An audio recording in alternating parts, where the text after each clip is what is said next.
Hello everyone, welcome to texture. आज हम लोग बात करने जा रहे हैं रिवीजन सीरीज में थर्मोडायनेमिक्स के बारे में। काफ़ी लोगों ने कमेंट करके कहा था कि सर थर्मोडायनेमिक्स करनी है, तो थर्मोडायनेमिक्स हम लोग करेंगे।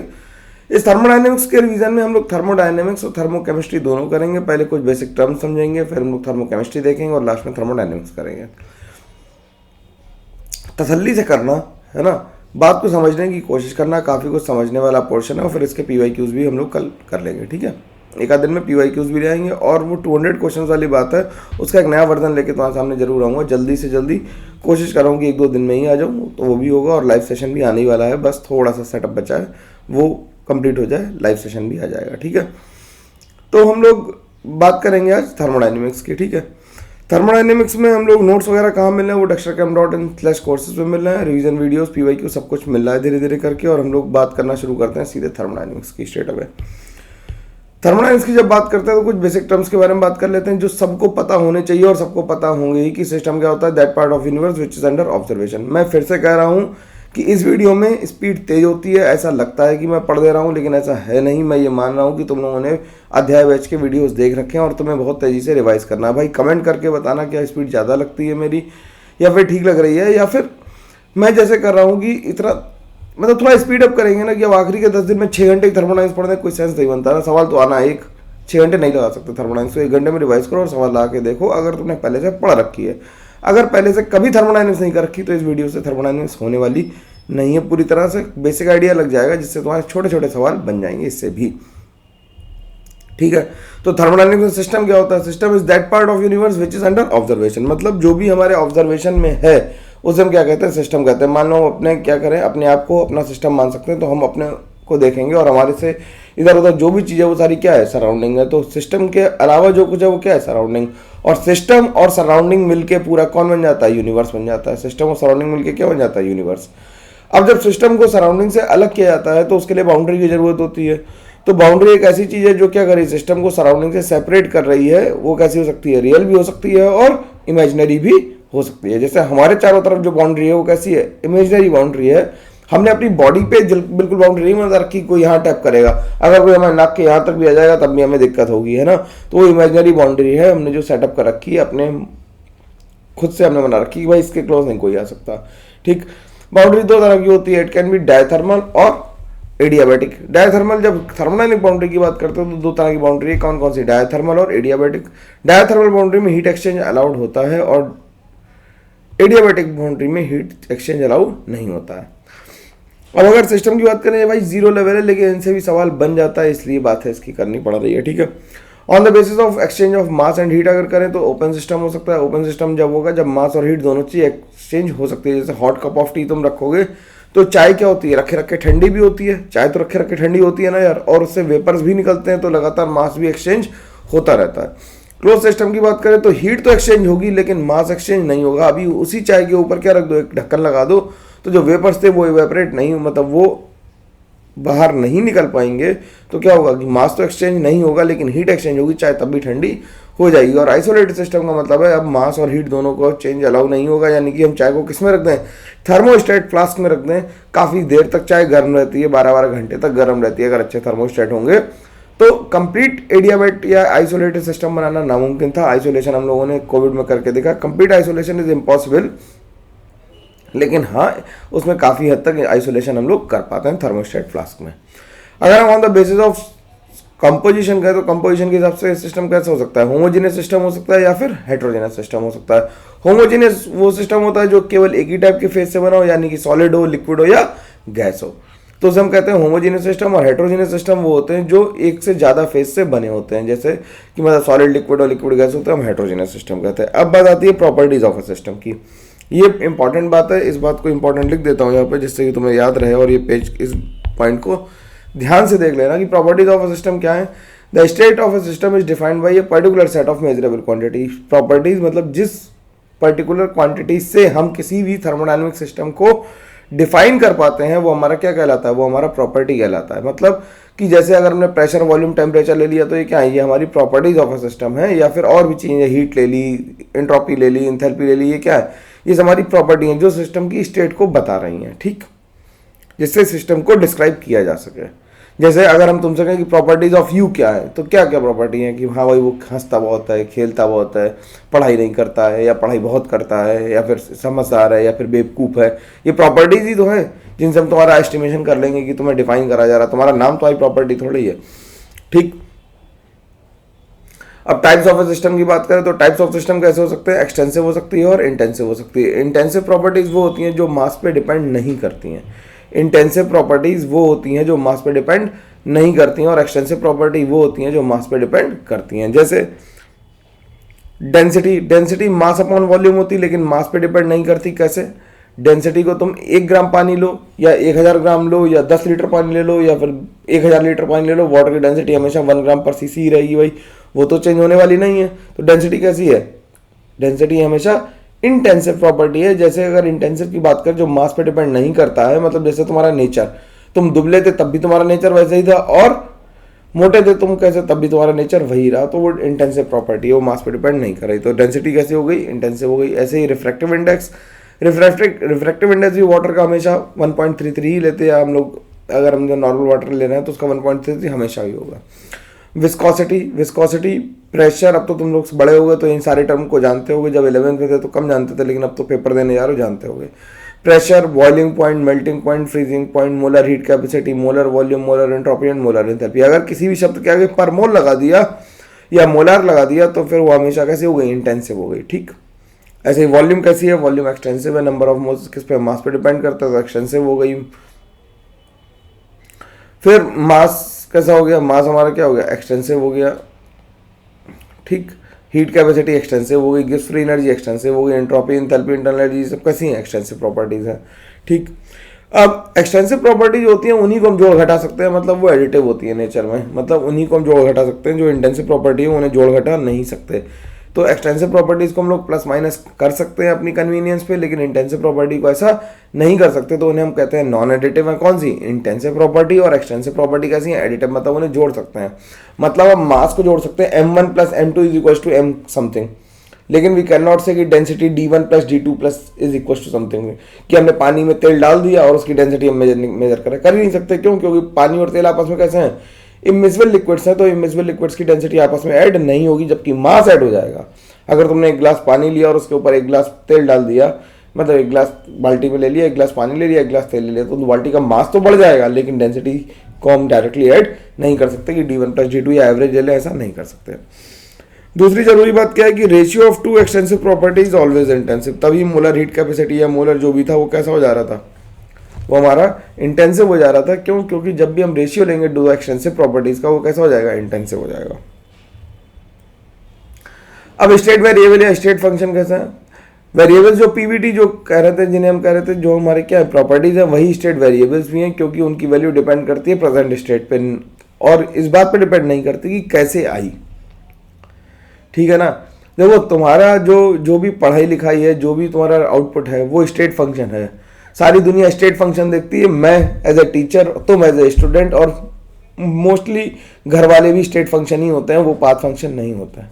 तो कोई तुम्हारा नज़दीकी दोस्त अगर तुम हॉस्टल में हो, जिसने तुम्हें पढ़ते देखा होगा, जिसने तुम्हारे कष्ट देखे होंगे, वो क्या है? वो बताएगा कि हाँ यार सेलेक्ट हुआ है, रैंक थोड़ी कम है, लेकिन बहुत मेहनती था भाई, उसने पाथ देखा है, स्टेट नहीं देखी तुम्हारी कि तुम अभी यहाँ थे अभी वहाँ थे, ऐसा स्टेट नहीं देखी। तो वो स्टेट फंक्शन नहीं है, वो क्या है? पाथ फंक्शन होना चाहिए। जर्नी हमारी 2 साल की आईटी की पाथ फंक्शन है, स्टेट फंक्शन नहीं है कि पहले तुम 10th में थे और सीधे 12th में उड़ के तो नहीं आए, कैसे आए। लेकिन दुनिया वाले क्या देखते हैं कि तुम 10th में तेज थे तो तुम 12th में भी तेज आओगे, तो वो पाथ फंक्शन नहीं देखते, वो स्टेट फंक्शन देखते। तुमने बीच में क्या किया? नोबडी केयर्स, ठीक। तो present state of the system and not on how the state is achieved. State कैसे अचीव गई इस पर डिपेंड नहीं कर रहा है। Mathematical function, mathematical condition for a function to be state function, मतलब अगर हम ए से बी डिफाई करें, यानी तो फिर फाइव भी माइनस फाइव हो जाएगा। फाइव कैसा स्टेट फंक्शन है, तो साइक्लिक इंटीग्रल करेंगे तो उसका आंसर हमेशा क्या आएगा? 0 आएगा। मतलब कि जहाँ से चले थे अगर वहीं पहुँच गए, जैसे डिस्प्लेसमेंट में करते हैं तो डिस्प्लेसमेंट कितनी आती है? 0 आ जाती है। तो ये क्या हमारा स्टेट फंक्शन आता है। पाथ फंक्शन जो होते हैं जो पाथ पे डिपेंड करते हैं कि मतलब कैसे प्रोसेस किया गया, तेज किया गया, धीमे किया गया, कंडीशंस कैसी थी, इन सब बातों पर अगर डिपेंड कर रहा है, रास्ते कैसे थे, तो वो कैसा है? पाथ फंक्शन है, ठीक। तो हर किसी के लिए सेम रैंक लाना उतना जरूरी नहीं है, हर किसी के लिए पढ़ना जरूरी है मेहनत से, है ना। तो पाथ फंक्शन कौन सा है, वर्क, हीट और बाकी भी लिख सकते हैं। स्टेट फंक्शन कैसे हैं, Pvt, delta G, delta U, delta S और डेल्टा एच हमारे क्या है, स्टेट फंक्शंस हो गए। थर्मोडायनेमिक प्रोसेस कौन सा है, थर्मोडायनेमिक प्रोसेस कैसे होते हैं, दो तरह के होते हैं। थर्मोडायनेमिक प्रोसेस दो तरह के होते हैं, रिवर्सिबल और इरिवर्सिबल। रिवर्सिबल प्रोसेस वो है जो बहुत स्लो कराया जाता है, इसलिए जिससे कि सिस्टम और सराउंडिंग हमेशा कैसी रहे, इक्विलिब्रियम में रहे। सिस्टम और सराउंडिंग हमेशा इक्विलिब्रियम में रहे, मतलब हम बिना सराउंडिंग को डिस्टर्ब करें हम क्या करते हैं, रिवर्सिबल काम करते हैं। जैसे तुमने घर से धीमे धीमे धीमे धीमे करके तुम दबे पाँव निकल जाओ जिससे कोई डिस्टर्ब ना हो, जैसे बिल्ली शिकार पे निकलती है ना, तो उसे हम क्या कहते हैं, थर्मोडायनेमिक प्रोसेस कैसा हो जाता है, वो रिवर्सिबल हो जाता है। रिवर्सिबल मतलब या तो हम सिस्टम और सराउंडिंग में हमेशा सामंजस्य बैठाए रखें, या फिर हम क्या कहें, सिस्टम और सराउंडिंग के बीच में इक्विलिब्रियम हो। और प्रोसेस कैसा होना चाहिए, process should be quasi static. Quasi static means the process should be very very very very slow, अति धीमा होना चाहिए, बहुत स्लो होना चाहिए, तो हम क्या कहेंगे, रिवर्सिबल प्रोसेस है। इरिवर्सिबल प्रोसेस का उल्टा होगा, जब कोई कंडीशन हम सिस्टम और सराउंडिंग को कभी इक्विलिब्रियम में एस्टेब्लिश नहीं करेंगे और प्रोसेस को तेजी से कर देंगे, तो हम उस प्रोसेस कैसे कहेंगे, इरिवर्सिबल प्रोसेस कहेंगे। ठीक है, तो मान लो कि हमारे पास 10 kg सैंड थी, हमारे पास 10 kg सैंड थी और हमारे पास 10 kg के ब्लॉक्स थे। ठीक है, हमें पिस्टन को ऊपर ले आना था, तो दोनों को 8 kg तक करना है। तो जब हमने इरिवर्सिबल किया तो एक 2 kg का ब्लॉक हटाया, तो होगा क्या कि जैसे ही इसे हटाएंगे तो पिस्टन क्या करेगा, पिस्टन मान लो यहाँ था तो एकदम झटके से ऊपर चला जाएगा, ऐसे झटके से ऊपर जाएगा, तुम्हें लगेगा अरे ऊपर चला गया, तो तुम्हें महसूस होगा तेज हो रहा है। लेकिन अगर सैंड का एक एक पार्टिकल नॉकआउट करते रहो कैरम की तरह कि 1 particle, 2 particle, 3 particle, 4 particle, 5 particle, तो ऐसे जब 2 किलो सैंड हटाओगे तो पिस्टन ऐसे ऐसे ऊपर आएगा, ऐसे ऐसे ऊपर आ रहा है, ऊपर तो आ रहा है, तुम्हें दिख नहीं रहा ना, तो ऐसे ऐसे ऊपर आएगा, पता नहीं चलेगा, क्योंकि सिस्टम और सराउंडिंग हमेशा कैसे होंगे, इक्विलिब्रियम में। जब तुम थोड़ी देर बाद देखोगे तो पता लगेगा कि वो यहाँ पहुँच गया। ठीक, तो ये हमारा क्या है, ये हमारा क्वासी स्टैटिक यानी कि स्लो प्रोसेस होता है, उसे हम क्या कहते हैं कि वो हमारा कैसा प्रोसेस है, रिवर्सिबल प्रोसेस है। और रिवर्सिबल प्रोसेस में सिस्टम और सराउंडिंग हमेशा इक्विलिब्रियम में होते हैं। तो ये थर्मोडायनेमिक्स से असर्शन रीजन भी बन जाते हैं, इसलिए इसको थ्योरी को फील करना बहुत ज़रूरी है। सवाल कठिन तो नहीं आ रहा है मेंस में, बहुत भारी सवाल नहीं आता है। ठीक है, अब बात आती है कि कितने प्रोसेस हैं थर्मोडायनेमिक प्रोसेस जो होते हैं, तो वो कहते हैं टोटल कितने हैं, there are 2 process can be, these 2 process can be, कितने तरह के हो सकते हैं, these 2 process can be of 6 type. ये जो 2 प्रोसेस है कितने तरह के हो सकते हैं, 6 तरह के हो सकते हैं। कौन कौन से, आइसोथर्मल। आइसोथर्मल का मतलब है टेम्परेचर कांस्टेंट, टेम्परेचर कांस्टेंट मतलब T equals to fix T constant, तो डेल्टा T क्या हो जाएगा, चेंज इन टेम्परेचर 0 हो जाएगा, तो dt 0 हो जाएगा। एडियाबैटिक प्रोसेस जिसमें heat exchange is not allowed, मतलब डेल्टा Q 0 होता है यानी dq 0 होता है। आइसोबैरिक प्रोसेस में क्या होता है, आइसोबैरिक प्रोसेस में हमारा dp 0 होता है या डेल्टा P 0 होता है। ठीक है, तो ये आइसोबैरिक प्रोसेस हो गया। अब इसके बाद आइसोकोरिक प्रोसेस आता है। आइसोकोरिक प्रोसेस क्या है, आइसोकोरिक प्रोसेस में हमारा वॉल्यूम कांस्टेंट होगा, कोर मतलब वॉल्यूम, तो डेल्टा V 0 हो जाएगा। डेल्टा V 0 का मतलब dV क्या हो जाएगा, 0, मतलब चेंज इन वॉल्यूम क्या होगा, 0 होगा। भाई जब वॉल्यूम चेंज नहीं हो रहा है तो फिर डेल्टा V को 0 लिखेंगे। साइक्लिक प्रोसेस में क्या होगा, इनिशियल और फाइनल स्टेट हमारी सेम होगी, और इसके अलावा कोई अगर जनरल प्रोसेस हो रहा हो तो उसे हम कहते हैं जनरल प्रोसेस है, वो पॉलीट्रॉपिक प्रोसेस में काउंट हो जाता है। फिर बात आती है वर्क की। अब एक एक करके टर्म्स को पढ़ लेते हैं सारे कि सारे टर्म्स क्या कह रहे हैं। वर्क क्या होता है, work is the energy that is transmitted from a system to another in such a way that the difference in temperature is not directly involved। इसकी डेफिनेशन बहुत लोगों को नहीं पता होगी। वर्क एनर्जी का ही रूप है, लेकिन उसमें कोई भी ट्रांसफर ऑफ टेम्परेचर या हीट ऑफ ट्रांसफर का कोई लेना देना नहीं होता है, मतलब टेम्परेचर डायरेक्टली इन्वॉल्व नहीं होता। मतलब वर्क एक ऐसा एनर्जी का फॉर्म है जिसमें डायरेक्ट ट्रांसफर ऑफ टेम्परेचर नहीं महसूस होता। तो W इक्वल्स टू क्या होता है, एफ डी एक्स, तो P into A into D X में प्रेशर इंटू एरिया लिख दें F को, तो P इंटू एरिया को, एरिया इंटू डी एक्स को हम क्या लिख सकते हैं, एरिया इंटू डी एक्स को dV लिख सकते हैं, तो W equals to P V हो जाएगा, तो delta W equals to P delta V हो जाएगा। This is called PV work. अब जब हम केमिस्ट्री में लिखते हैं तो dW को हमेशा क्या लिखते हैं, P minus P external into dV लिखते हैं। माइनस पी एक्सटर्नल लिखते हैं क्योंकि ये क्या है, एक्सटर्नल प्रेशर, और डेल्टा W हमेशा क्या आ जाएगा, minus P external into delta we. Units of work क्या होंगी, जूल।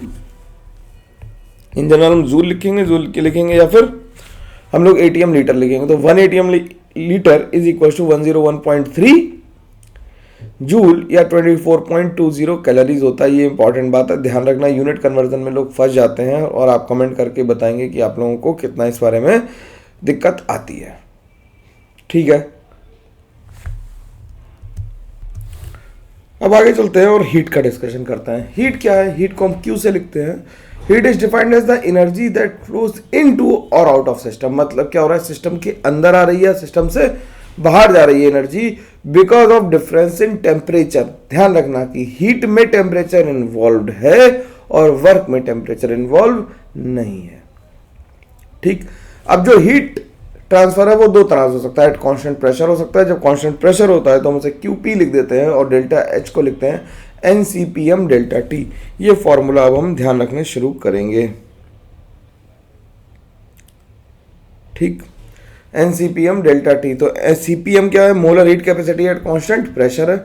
ऐसे ही मोलर हीट कैपेसिटी की डेफिनेशन अगर मैं लिखें कि मोलर हीट कैपेसिटी क्या होता है, तो molar heat capacity is the energy required to raise the temperature of a body by 1 degree centigrade और 1 kelvin for 1 mole of substance at constant pressure is called molar heat capacity at constant pressure. तो CPM लिखते हैं, ऐसे CVM लिख देंगे तो CVM क्या हो जाएगी? Molar heat capacity at constant volume. तो QV को हम लिख देंगे NCVM डेल्टा T। तो QV और QP लिख दिया। ठीक, तो QV को हम लिख सकते हैं क्या यहाँ पे? अगर हम लिखना चाहें तो हम लिख सकते हैं QV को हम लिख सकते हैं डेल्टा U। QV को हम क्या लिख सकते हैं? Delta U is equal to NCVM delta T। ठीक, तो CPM minus CVM is equal to R, ये मेयर्स रिलेशन है, और CP minus CV equal to NR, ये क्या होता है? ये यूनिवर्सल R, इसमें गैस यूनिवर्सल गैस कांस्टेंट है। अब इसके बाद आती है इंटरनल एनर्जी की बात। इंटरनल एनर्जी क्या होता है? Every system has some quantity of matter associated with it. सब हर किसी सिस्टम में क्या है? कुछ ना कुछ मैटर उसके साथ एसोसिएटेड होता है जो लेके चल रहा है सिस्टम, और उसके साथ कुछ ना कुछ एक एनर्जी भी एसोसिएट होगी। तो पता चले या ना पड़े, जैसे तुम भी चल रहे हो तो तुम्हारे साथ कुछ ना कुछ एनर्जी एसोसिएटेड है ना, उसी एनर्जी को हम क्या कर रहे हैं? इंटरनल एनर्जी कर रहे हैं। अब वो तुम्हारे पास किसी भी फॉर्म में स्टोर हो सकती है, काइनेटिक एनर्जी के फॉर्म में, पोटेंशियल एनर्जी के फॉर्म में, इलेक्ट्रोस्टैटिक एनर्जी के बारे में, रोटेशनल एनर्जी के बारे में, जेलसी के बारे में, कैसी भी तुम्हारे लिए। लेकिन सिस्टम को गैसेस मॉलिक्यूल को कहाँ जेलसी होगी, तो उसे U रोटेशन तक हमने से लिख लिया। अब U क्या है? U स्टेट फंक्शन है और एक्सटेंसिव प्रॉपर्टी है। It does not include kinetic energy of a motion of a system as a whole और its potential energy due to its position. मतलब मान लो अगर हमने किसी सिलेंडर में गैस भरी, सिंपल बात समझना कि अगर हमने गैस सिलेंडर में भरी और उसे ट्रक पे लाद दिया और ट्रक जा रहा है, ट्रक की मान लो 100 की स्पीड है, तो गैस मॉलिक्यूल्स की स्पीड क्या ज़्यादा बढ़ जाएगी क्या? तो उसकी काइनेटिक एनर्जी बढ़ेगी नहीं। ठीक, या फिर हम सिलेंडर फर्स्ट फ्लोर पे लिखें या फिर रखें या फिर 13th फ्लोर पे रखें या 30th फ्लोर पे रखें, तो क्या पोटेंशियल एनर्जी मॉलिक्यूल्स की बदलेगी? कतई नहीं बदलेगी। तो हाइट से या फिर kinetic energy as a whole system से गैस की मोशन पे कोई, मतलब पार्टिकल के पर्टिकुलर मोशन से कोई इंटरनल एनर्जी में फर्क नहीं पड़ता। इंटरनल एनर्जी जो होती है फंक्शन होती है किसका? टेम्परेचर और वॉल्यूम का। टेम्परेचर और वॉल्यूम का फंक्शन होती है। तो इस बात को भी हम छोड़ देते हैं एग्जैक्ट डिफरेंशियल को। तो आइसोकोरिक प्रोसेस के डेल्टा V क्या हो जाता है? 0 हो जाता है। तो डेल्टा U की वैल्यू जाती है वो NCV डेल्टा T के बराबर आ जाती है। डेल्टा U किसके बराबर आ जाता है? NCV डेल्टा T के बराबर आ जाता है। ये ऊपर वाला छोड़ सकते हो पोर्शन, में डिलीट करना भूल गया, इसे छोड़ सकते हो अभी के लिए। आइडियल गैस के लिए क्या होता है? आइडियल गैस के लिए change in internal energy with change in volume at constant temperature is always 0। तो DU क्या हो जाएगा? 0। अगर डेल्टा U आइडियल गैस है और आइसोथर्मल प्रोसेस है तो क्या हो जाएगा? डेल्टा U हमेशा 0 होगा। फर्स्ट लॉ ऑफ थर्मोडायनेमिक्स क्या कहता है कि total energy of the universe is conserve.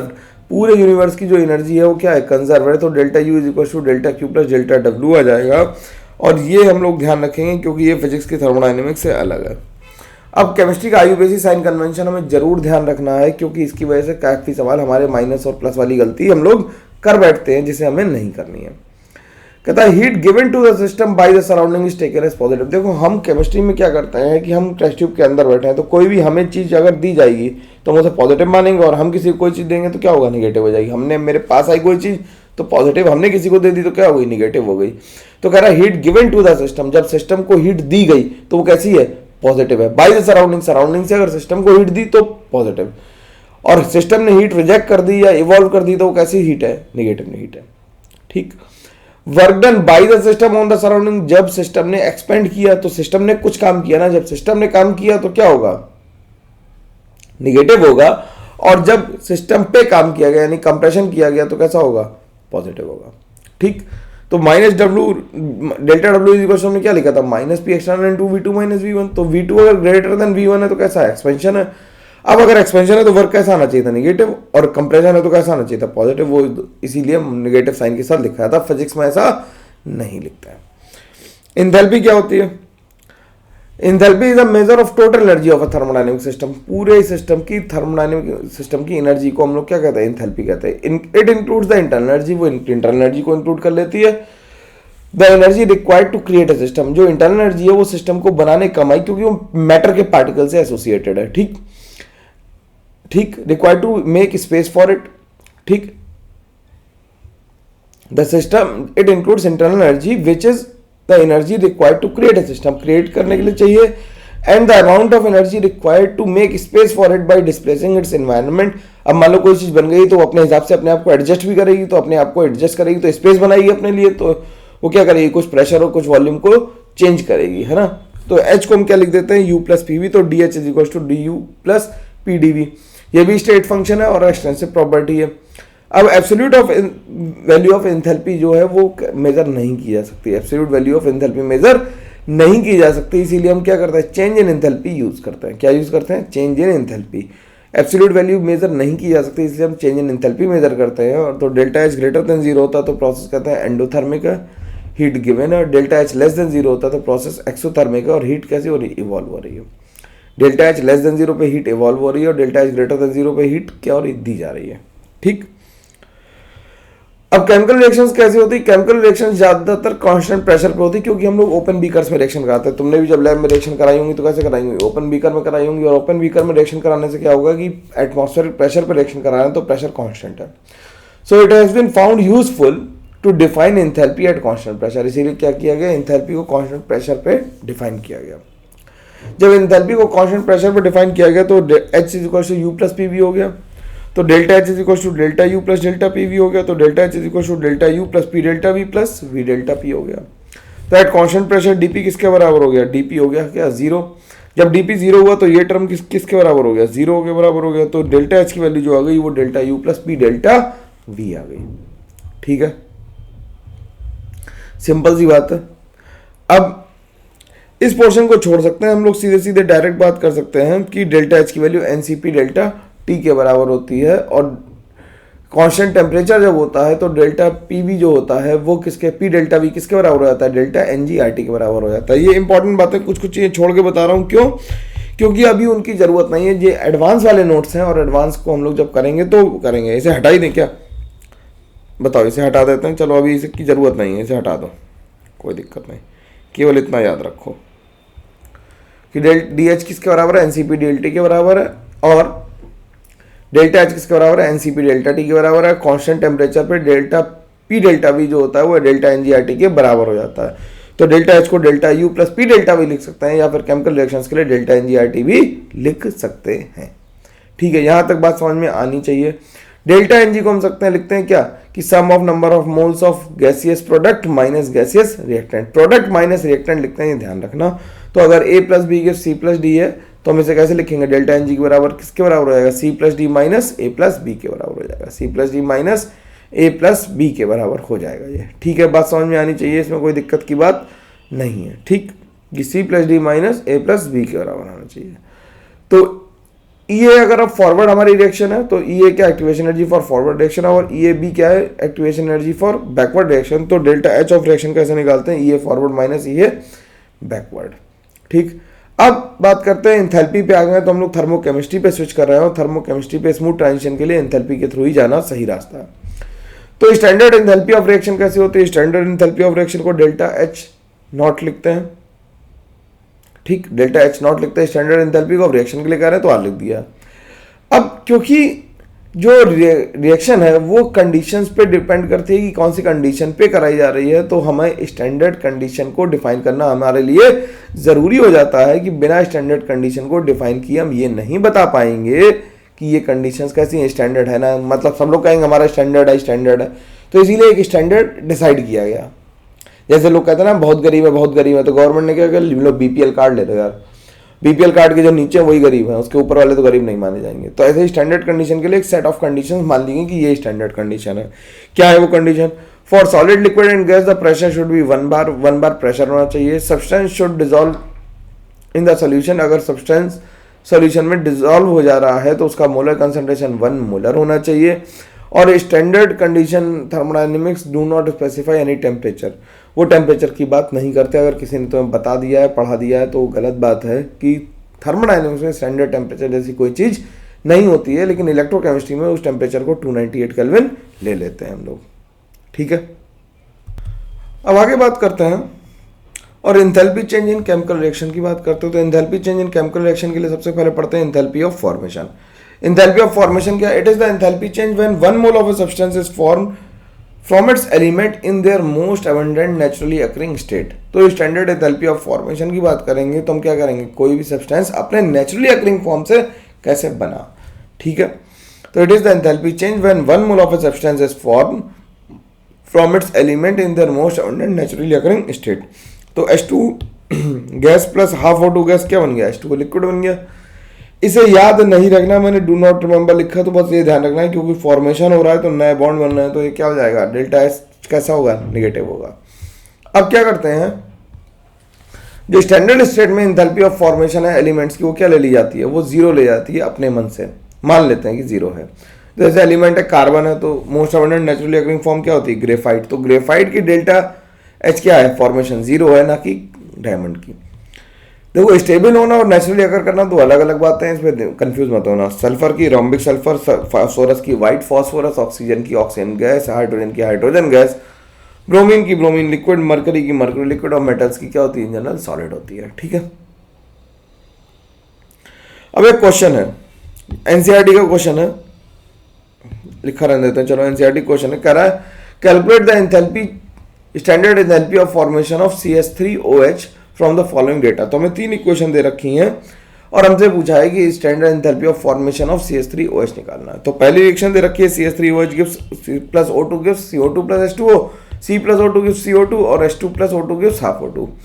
अब इन 3 इक्वेशन से हमें अपने काम की चीज बनानी है और हमें standard enthalpy of formation of methanol बनानी है। तो मेथनॉल कैसे बना होगा कि कार्बन का एक ग्रेफाइट लगा होगा, 2 हाइड्रोजन H2 लगे होंगे और हाफ O2 लगी होगी, तो इससे मेथनॉल बन गया होगा, तो इसके लिए डेल्टा एच एफ। अब इन तीनों इक्वेशन से हमें ये चौथी नंबर की इक्वेशन बनानी है, ये 4th नंबर की इक्वेशन है, इन तीनों को यूज करके हमें क्या बनानी है, चौथी इक्वेशन बनानी है।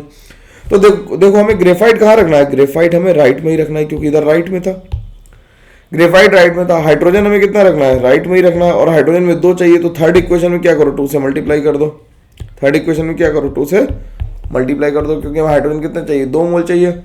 ठीक, अब हमें CH3OH कितना चाहिए, CH3OH हमें राइट में चाहिए था, तो हम क्या करेंगे, फर्स्ट इक्वेशन को माइनस कर देंगे। तो हमने क्या किया कि 2 × 3 + 2 - 1 कर दिया। तो देखो हमने क्या लिखा, पहले 2 लिखी equation, C plus O2 gives CO2, तुम्हारे लिए लिख के दिखा दी पूरी। H2 और O2 मिलके क्या बन गया, H2O। अब इसमें हमने क्या किया था, 2 का मल्टीप्लाई करा था, तो इसमें 2 का मल्टीप्लाई कर लो, तो यहाँ पे क्या हो जाएगा, 2H2O हो जाएगा, O2 कितने हो जाएंगे, ये बैलेंस हो गई अब। ठीक, और फर्स्ट वाली इक्वेशन को हमें माइनस करना था तो हमने माइनस कर दी। ठीक, जब माइनस की तो ध्यान से देखोगे जरा, तो देखो तुम्हें कैसा नजर आएगा, तुम्हें नजर आएगा कि इस H2O से ये H2O कैंसिल होगा, इस CO2 से ये CO2 कैंसिल होगा। O2 यहाँ पे कितना था, 3/2, और यहाँ पे कितना था, 2, तो यहाँ पे कितना बचा, 1/2 बचा होगा, बचा होगा, ये तो कैंसिल हो गया सब। ठीक, तो क्या बचा, C ग्रेफाइट बचा, देखो यहाँ से C ग्रेफाइट बचा, 2H2 बचा और हाफ O2 बचा, यही तो बचा यार, तो इससे मेथनॉल बन गया। अब जो तुमने किया उसमें मल्टीप्लाई कर दो, तो क्या किया, सेकंड इक्वेशन को ऐसा लिखा, थर्ड में क्या किया था, कितने से मल्टीप्लाई किया था, 2 से मल्टीप्लाई किया था, तो थर्ड में 2 से मल्टीप्लाई किया, तो जो भी हीट दी थी उसमें 2 से मल्टीप्लाई कर देंगे, और फर्स्ट को माइनस किया था, तो माइनस किया था तो क्या लिख दिया, ऊपर माइनस दी थी, माइनस माइनस क्या हो जाएगा, प्लस हो जाएगा, तो इसे प्लस कर दिया, सबको ऐड कर दिया और आंसर आ गया हमारे पास। ठीक, अगला क्वेश्चन देख लेते हैं। देखो एक लगा के भी मैं दिखा देता हूँ जिससे तुम्हें कंफर्ट रहेगी, सर लगा के भी दिखा दिया आपने। क्या करा है कि calculate delta HF0 and of N2O5 in kilojoule per mole from the following given data. ठीक है, twice NO + O2 gives twice NO2 दे रखा, डेल्टा H0 ऑफ रिएक्शन दे रखी -114 किलोजूल पर मोल, और 4 NO2 + O2 गिव्स दे रखा है ट्वाइस N2O5 और delta H not और इसका भी दे रखा है -102.6, ठीक है। और डेल्टा एच एफ नॉट हमें दे रखा है, हमें निकालना किसके लिए डेल्टा एच। तो इस इक्वेशन को सबसे पहले देखो क्या करो, इसके इक्वेशन नंबर 1 डाल लेते हैं, इस इक्वेशन नंबर 2 डाल लेते हैं। अब जो एक इक्वेशन नंबर 3 तुम्हें दे रखी है लेकिन वो उसे डेल्टा एच एफ नॉट के फॉर्म में दे रखी है, तो इसे लिख लो N2 gas half N2 gas plus half O2 gas, reaction balance करनी होगी, will give you NO gas. तो ये इक्वेशन नंबर 3 हमने कहाँ से लिख ली, जो एच एफ नॉट दिया था उसे हमने यूज़ करके एक इक्वेशन और बना ली जिससे हमें फाइनल बनाने में आसानी रहे, ठीक। और हमें बनाना क्या है, हमें N2O5 बनाना है। तो देखो ना जरा, N2 gas plus 5/2 O2 gas balance कर दें तो हमें N2O5 गैस बनानी है। तो इसे हमें डेल्टा एच ऑफ रिएक्शन इसका हमें फाइंड आउट करना है, ठीक। Delta H F not find out करना है इसका, तो डेल्टा एच एफ नॉट इसका फाइंड आउट कर लेंगे हम लोग। अब जरा ये देखना कि हमारे पास 3 इक्वेशन है, हमें चौथी इक्वेशन बनानी। तो चौथी इक्वेशन बनाने के लिए हमें क्या चाहिए, N2O5 कौन सी इक्वेशन में आ रहा है, N2O5 आ रहा है सेकंड इक्वेशन में आ रहा है, और 2 से मल्टीप्लाई आना है कि सेकंड इक्वेशन को 2/2 करना पड़ेगा, ठीक। N2 हमें राइट में मिल रहा है थर्ड इक्वेशन में, लेकिन हाफ मिल रहा है तो इसे हमें 2 करना पड़ेगा, तो इसे 2 हो गया, ये बाई 2 हो गया, ठीक। और NO तो हमें जरूरत ही नहीं पड़ रही है, तो NO को हमें काटना पड़ेगा, तो NO यहाँ पे 2 है और इसमें हमने 2 से मल्टीप्लाई कर दिया तो NO ऐसे ही कट जाएगा। ये इक्वेशन जज करनी पड़ेगी। तो हमने क्या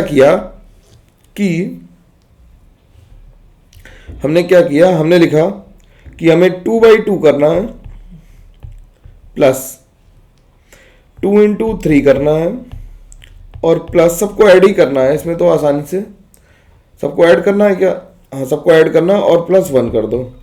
कुछ ना समझ जाए, कुछ गलत हो जाए दोबारा लिख के देख लेते। तो 1 इक्वेशन को ऐसे ही उठा लेते हैं यार अपन लोग, 1 वाली इक्वेशन में तो कुछ करना ही नहीं है तो इसे ऐसे ही उठा लेते हैं। मैं उठा लूँ इसे, यहाँ से पूरे को उठा लेता हूँ और तुम्हें लिख के दिखाता हूँ। फिर से तुम्हें दोबारा लिखना पड़ेगा, ठीक। अपन लोग समय थोड़ा बचा रहे हैं, बस कर तो सॉल्व रहा हूँ मैं।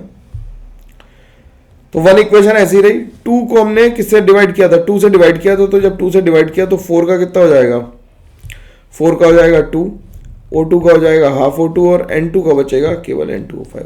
और इसका डेल्टा एच में भी हम क्या करेंगे, बाई 2 कर देंगे, ठीक। थर्ड में हमने 2 से मल्टीप्लाई किया था तो ये कितना, ये 1 हो जाएगा, ये 1 हो जाएगा और यहाँ पे कितना बचेगा, 2 बचेगा। अब इन सबको जोड़ लो, तो इसमें क्या किया, × 2 किया था हमने, ठीक। अब इन्हें जोड़ो, तो पहले जोड़ने से पहले जो हट रहा है उसे हटा देते हैं। क्या क्या हट रहा है देखना जरा, हमारे पास से जो हट रहा है वो NO हट रहा है, ठीक। हमारे पास से क्या हट रहा है, NO हट रहा है, हमारे पास से NO2 हट रहा है और हमारे पास से कुछ नहीं हट रहा। तो रिएक्शन बची क्या क्या हमारे पास, ये लिख लेना जरा कि N2 गैस बचा प्लस O2 कितने बचे, देखना यहाँ से 1 बचा, 1 2 और आधा 2.5 यानी 5/2 बचे, और यहां से बन गया N2O5।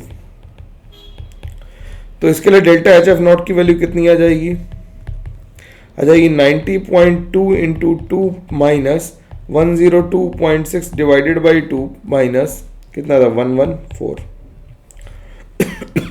तो इसे लिख दो, इसे 180.4 माइनस 51.3 माइनस 114। तो 180.4 माइनस कितना आ जाएगा, 165.3, तो ये आ जाएगा 15.1 किलो जूल, और यही आंसर हमने लिखा था। तो आंसर आ गया हमारा, ठीक है। सवाल को तसल्ली से लगाना है, ज़्यादा हबड़ दबड़ करके नहीं लगाना है, आसानी से लग जाएगा। अब एंथैल्पी ऑफ कंबशन देख लेता है। एंथैल्पी ऑफ कंबशन क्या करा, it is the enthalpy change when 1 mole of a substance undergo complete combustion to give combustion product. 1 mole substance को कंबशन करा के कंबशन प्रोडक्ट बना रहे, तो कंबशन प्रोडक्ट हमें याद रखने हैं कौन कौन से हो सकते हैं। जैसे कार्बन का कंबशन प्रोडक्ट CO2 है, हाइड्रोजन का वाटर है, सल्फर का क्या है, SO2, ठीक। अब जैसे फिर से क्वेश्चन आ गया, क्या करा, for the given heat of reactions हमें अलग अलग दे रखी हैं। तो C + O2 गिव CO2 दे रखा है, CO2 + C क्या दे रखा है, CO दे रखा है, और हमसे कहा है heat of combustion of CO निकालनी है। तो 2 इक्वेशन दे रखी हैं, तो हमने heat of combustion of CO के लिए क्या लिखा कि CO + ½ O2 गिव CO2, इसके लिए हमें डेल्टा SC निकालना है। अब जरा देखना कि ये इक्वेशन बनेगी कैसे। इसे बनाने के लिए हमें क्या करना पड़ेगा, CO को लेफ्ट में लाना पड़ेगा, यानी -2 करना पड़ेगा और डिवाइड बाई 2 करना पड़ेगा। ठीक, -2 और डिवाइड बाई 2 करना पड़ेगा। और इसे हमें क्या करना पड़ेगा, इसे हमें यहाँ से हमें इसे बस ऐड करना है। तो हमने क्या किया कि 1 में से हमने क्या कर दिया, 2 घटा दिया और दोनों को 2 से डिवाइड कर दिया। 1 - 2 डिवाइड बाई 2 कर दिया तो हमारी इक्वेशन बन गई और हमारा आंसर भी सही आ जाएगा इससे। ठीक है, आसान सवाल है, कोई दिक्कत की बात नहीं आएगी। ठीक, तसल्ली से पेन उठा के वीडियो पॉज करके करना यार। ये मत सोचो कि मैं ही सब कुछ करके दिखाऊंगा तो फिर तुम क्या करोगे, पेपर में तुम्हें देने जाना ना, मेरे को थोड़ी देने जाना है। मेरे को देने जाना होगा तो मैं सेलेक्ट हो जाऊंगा ना, मैं सारे सवाल लगा दूंगा। ठीक, चलो समझ में आ रहा है पूरी तरह से, बढ़िया से, कोई दिक्कत नहीं। अब तो स्लो भी कर दी, थोड़ी स्पीड है ना। तो कह रहा है enthalpy change during phase transformation. Phase transformation के अराउंड हम लोग कैसे निकालेंगे एंथैल्पी चेंज, इसे हम डेल्टा H फ्यूजन कहेंगे। डेल्टा H क्या कहेंगे, फ्यूजन कहेंगे। It is the enthalpy change that accompanies melting of 1 mole of a solid substance at constant temperature and pressure. किसी एक सब्सटेंस को, सॉलिड सब्सटेंस को लिक्विड में कन्वर्ट करने के लिए जो एनर्जी चाहिए वो हमें क्या बता रहे हैं, डेल्टा H फ्यूजन बता रहा। तो S वाटर सॉलिड से, यानी कि ये क्या था हमारे पास, ये आइस थी, आइस से हमने वाटर बनाया। तो इसके लिए डेल्टा H हमें कितनी चाहिए, हीट देनी पड़ेगी और ये देनी पड़ेगी, तो प्लस आएगी और 6.0 बना गई। ठीक, अगला कह रहा है enthalpy of vaporization. Enthalpy of vaporization क्या होगा, it is the enthalpy change required to vaporize 1 mole of liquid substance at constant temperature and pressure. तो लिक्विड को हमने क्या किया, वेपर में कन्वर्ट कर दिया। तो ये वाटर और ये क्या है, वाटर वेपर है। ये क्या है, वाटर वेपर है। ठीक, अब बात करते हैं एंथैल्पी ऑफ सब्लिमेशन की। सब्लिमेशन क्या, it is the enthalpy change required to sublime 1 mole of a solid substance at constant temperature and pressure. तो CO2, सॉलिड को CO2 डायरेक्टली गैस में कन्वर्ट करने के लिए जो क्या हुई उसे हम कहेंगे एंथैल्पी ऑफ सब्लिमेशन कहेंगे। एंथैल्पी ऑफ ट्रांजिशन क्या होती है, एंथैल्पी ऑफ ट्रांजिशन मतलब कि एक एलोट्रोपिक फॉर्म को दूसरी एलोट्रोपिक फॉर्म में ले जाने के लिए जितनी एनर्जी खर्च हो रही है उसे हम क्या कहेंगे, एंथैल्पी ऑफ ट्रांजिशन कहेंगे। एक एलोट्रोपिक फॉर्म से दूसरी एलोट्रोपिक फॉर्म में ले जाने के लिए जो एनर्जी खर्च होगी उसे हम क्या कहेंगे, एंथैल्पी ऑफ ट्रांजिशन कहेंगे। It is the enthalpy change when 1 mole of allotropic form changes to another under the conditions of constant temperature and pressure.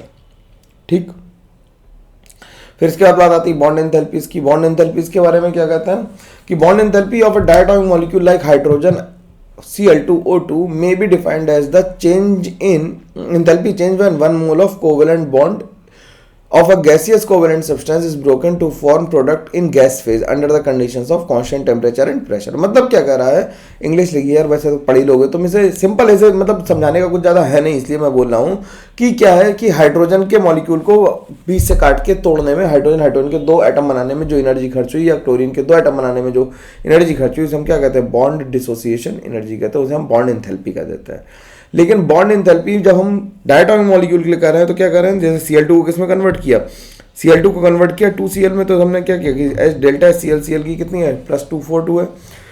O2 को किया तो 2O बन गया, तो क्या आ गई, +42.8 आ गई या 428 आ गई। ठीक, ज़्यादा निकलेगी।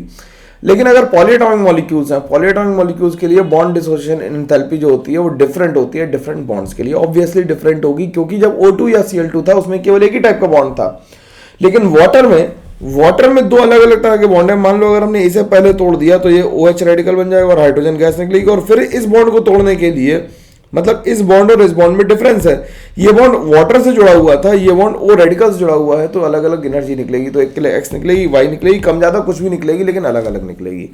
तो हम ऐसे केस में क्या करते हैं, हम लोग इसमें मीन बॉन्ड एंथैल्पी का यूज करते हैं। हम बताते हैं कि वाटर मॉलिक्यूल में OH बॉन्ड एंथैल्पी कितनी आएगी। ठीक, तो मीन बॉन्ड एंथैल्पी में भी defined as the average enthalpy change to dissociate a particular type of bond in the compound.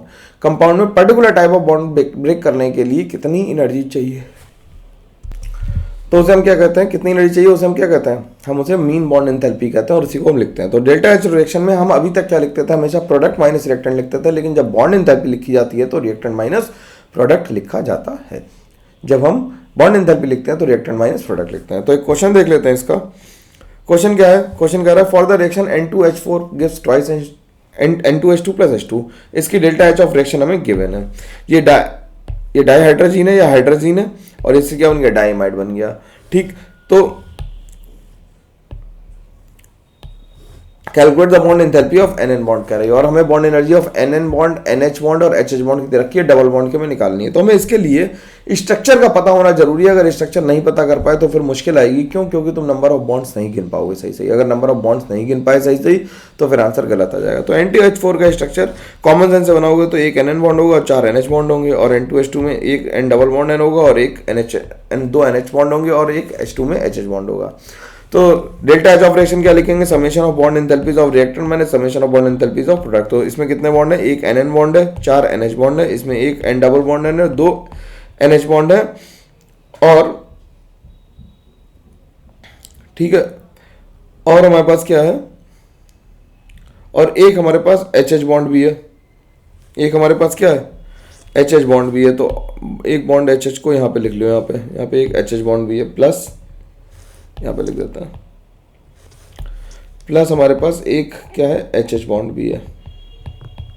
ठीक, इन सब की वैल्यू रख दोगे तो यहाँ पे इसे लिखोगे क्या? 436। तो इन सबको जब सॉल्व करोगे, तो जब सॉल्व करके वैल्यू निकालोगे तो वैल्यू आ जाएगी 400 किलो जूल पर मोल। ठीक है, सिंपली निकल आएगी, कोई दिक्कत नहीं आएगी। अब जैसे ये क्वेश्चन कह रहा है, इसे मैं छोड़ दूं घर से लगाने के लिए फिर से तुम्हारे लिए, कि ये तो तुम अपने आप करोगे। बॉन्ड एंथैल्पी निकालनी, एनर्जी निकालनी है of CH bond and methane from the following data. Delta H of formation CO2 का दे रखा है। मतलब इसे मैं लिख देता हूँ, सवाल समझा देता हूँ, बाकी इक्वेशन तुम्हें बनानी पड़ेंगी। मैं इसके साइड में इक्वेशन सारी लिख देता हूँ, है ना, कि थोड़ा सा तो मेहनत करोगे। आंसर ऊपर लिखा ही हुआ है, तो थोड़ी मेहनत तो तुम कर ही लोगे। तो delta H of formation of CO2 का मतलब क्या है कि C gas, C solid, C graphite, ऐसा लिख लेते हैं, C graphite plus O2 gas give CO2। ये एक इक्वेशन दी हुई है, 1 नंबर, 2, 3, 4, 5, हम सबको लिख देते हैं। वाटर के लिए क्या लिखेंगे? H2 gas plus half O2 gas gives H2O liquid. C graphite को हीट करके C गैस बना देंगे। ठीक, और डेल्टा एच कंबशन दे रखी है, तो H2 gas, delta H combustion दे रखी है किसकी? CH4 की, तो CH4 gas plus twice O2 gas give CO2 plus twice H2O liquid. ठीक, अब और ये रखी H2 गैस को अगर हम ब्रेक करेंगे तो ये ट्वाइस H गैस बन जाएगी। अब तुम्हारे पास 5 इक्वेशन है और तुम्हें निकालना क्या है? निकालना है बॉन्ड एनर्जी ऑफ CH4 में निकालनी है। तो वो तो निकाल लोगे, बॉन्ड एनर्जी ऑफ CH4 तो निकाल ही लोगे आसानी से। इन इक्वेशंस को ऐसे अरेंज करना, कैसे निकालोगे कि CH4 गिव्स व्हाट, जो फाइनल इक्वेशन बनेगी C gas plus 4H gas. ये इक्वेशन तुम्हें निकालनी है। इसके लिए डेल्टा एच निकाल के डिवाइड बाई 4 करोगे तो आंसर हमारा आ जाएगा। ठीक, ठीक है, चलो अगला देखते हैं। इंथैल्पी ऑफ आयनाइजेशन, वो बात मेरी समझ में आ गई होगी। तो इंथैल्पी ऑफ आयनाइजेशन ये तो पीरियोडिक प्रॉपर्टी वाला, it is the enthalpy change when 1 mole of electron is being removed from an isolated gases atom in its ground state under the conditions of constant temperature and pressure. तो x gas से क्या बनाना है? X plus gas बनाना है, तो हम कहेंगे delta H ionization. फिर electron gain enthalpy, delta H electron gain किसके बराबर हो जाएगा?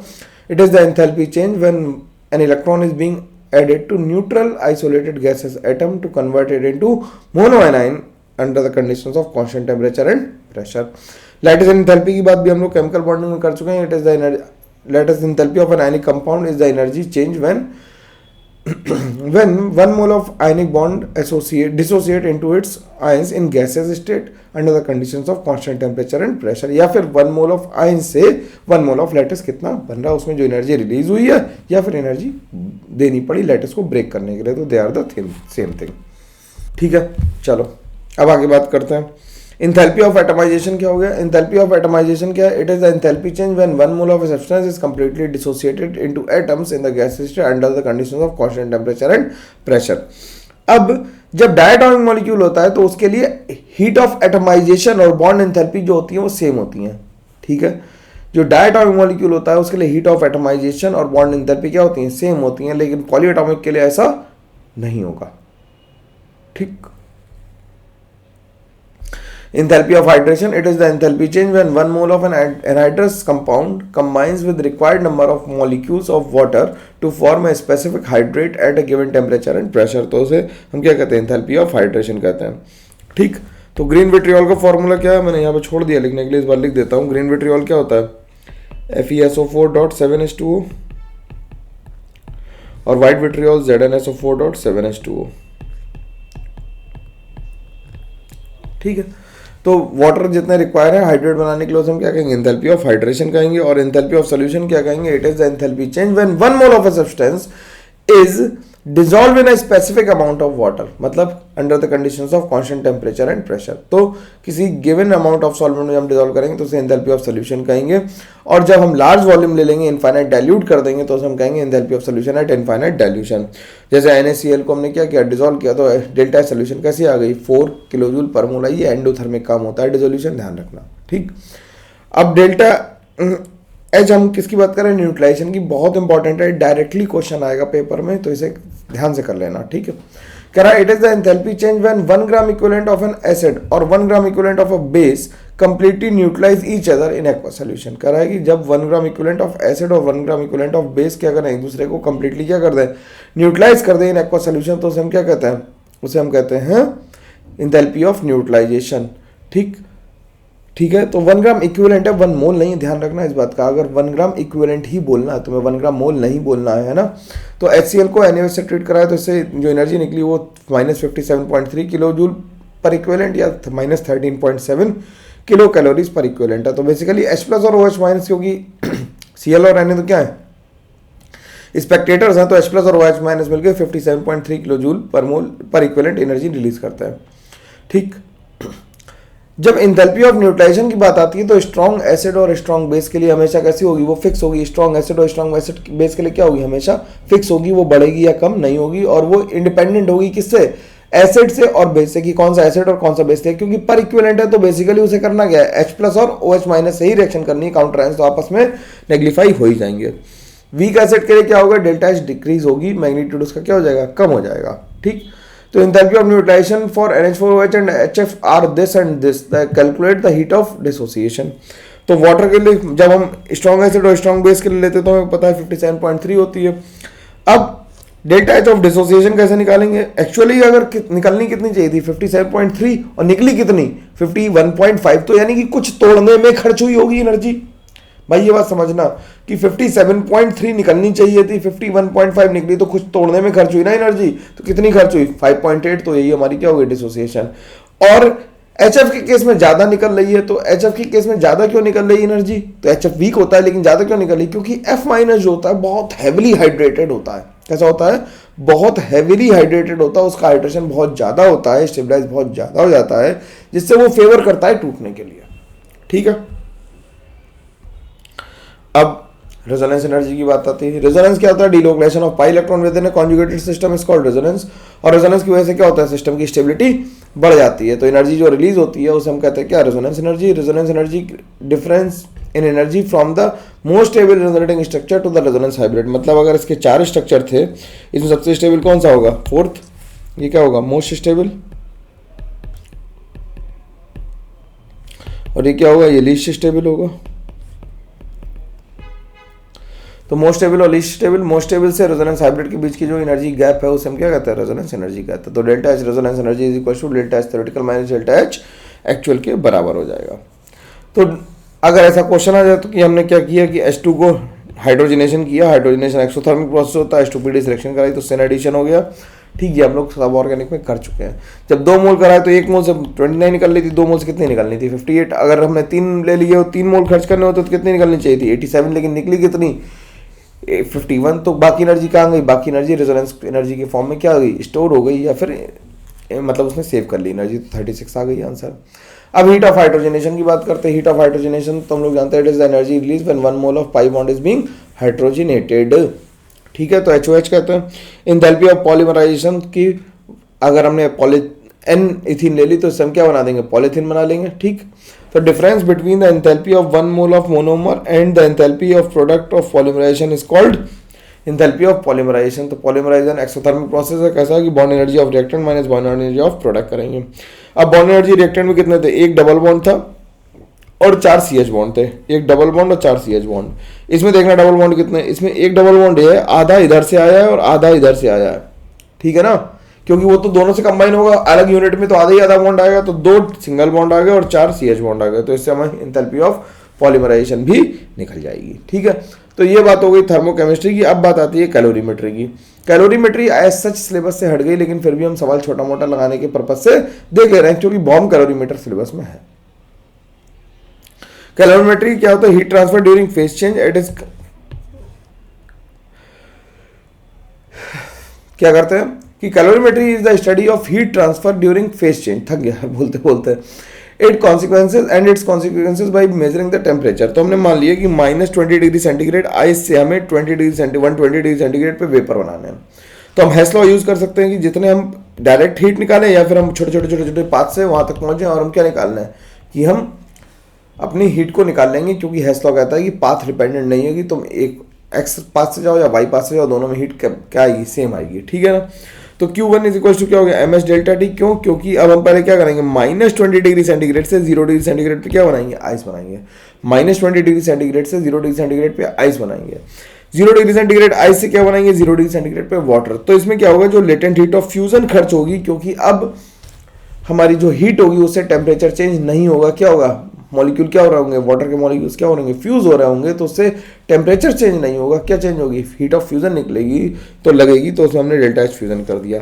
फिर 0 डिग्री सेंटीग्रेड से हमने क्या होना है, 100 डिग्री सेंटीग्रेड पे वाटर बनाया, 100 डिग्री सेंटीग्रेड वाटर बनाया, तो फिर से MS डेल्टा T लगा दिया, और फिर यहाँ से बना तो क्या बन गया, फिर से अब लेटेंट हीट ऑफ वेपराइजेशन लगेगी, क्योंकि वेपराइज करना पड़ा, और फिर Q = MS डेल्टा T लगा के 120 डिग्री पे हम लोग क्या निकाल देंगे, स्टीम निकाल देंगे। बचपन में तुमने पढ़ा होगा कि गर्म पानी से जलना ज़्यादा ठीक है या वेपर से, मतलब सेम टेम्परेचर के वेपर से हो पानी हो तो कौन ज़्यादा गर्म होगा, तो वेपर ज़्यादा गर्म होंगे, इसीलिए स्टीम बाथ्स का बहुत यूज़ किया जाता है, क्योंकि वेपर्स में लेटेंट हीट ऑफ वेपराइजेशन होती है, ठीक।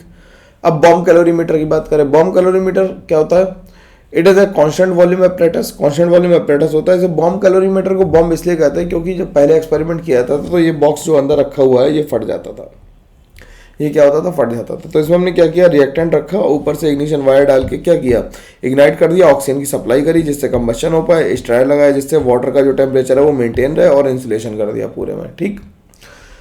तो होगा क्या कि डेल्टा यू, क्योंकि हम कांस्टेंट वॉल्यूम पे कर रहे हैं, तो delta Q is equal to क्या हो जाएगा, M/M into C into delta T, where C is calorimeter constant, ये याद रखना है बिल्कुल, मोलर मास है और गिवन मास है M, क्योंकि अब समझाने का बहुत समय है नहीं, बिल्कुल याद ही रख लो, वही ज़्यादा आसान काम है। तो डेल्टा H किसके बराबर हो गया, delta U plus delta NG/RT के बराबर हो गया, तो डेल्टा U हम निकालेंगे M/M, ध्यान रखना ऊपर मोलर मास है नीचे गिवन मास है, ध्यान रखना ऊपर मोलर मास है नीचे गिवन मास है, उल्टा कर दोगे तो नंबर ऑफ मोल्स निकल आएंगे, दिक्कत होगी, ठीक। चलो अब हम लोग फिर से थर्मोडायनेमिक्स पे अपने वापस आते हैं, और थर्मोडायनेमिक्स वापस आके फिर से वर्क की चर्चा शुरू करते हैं, ठीक है। अब यार लेक्चर को लेंथ थोड़ी बड़ी होने वाली है, तो बड़ा तो होएगा ही, क्योंकि मेरे को नहीं पता कहाँ तक जाएगा, लेकिन समझने में टाइम लगेगा, है ना।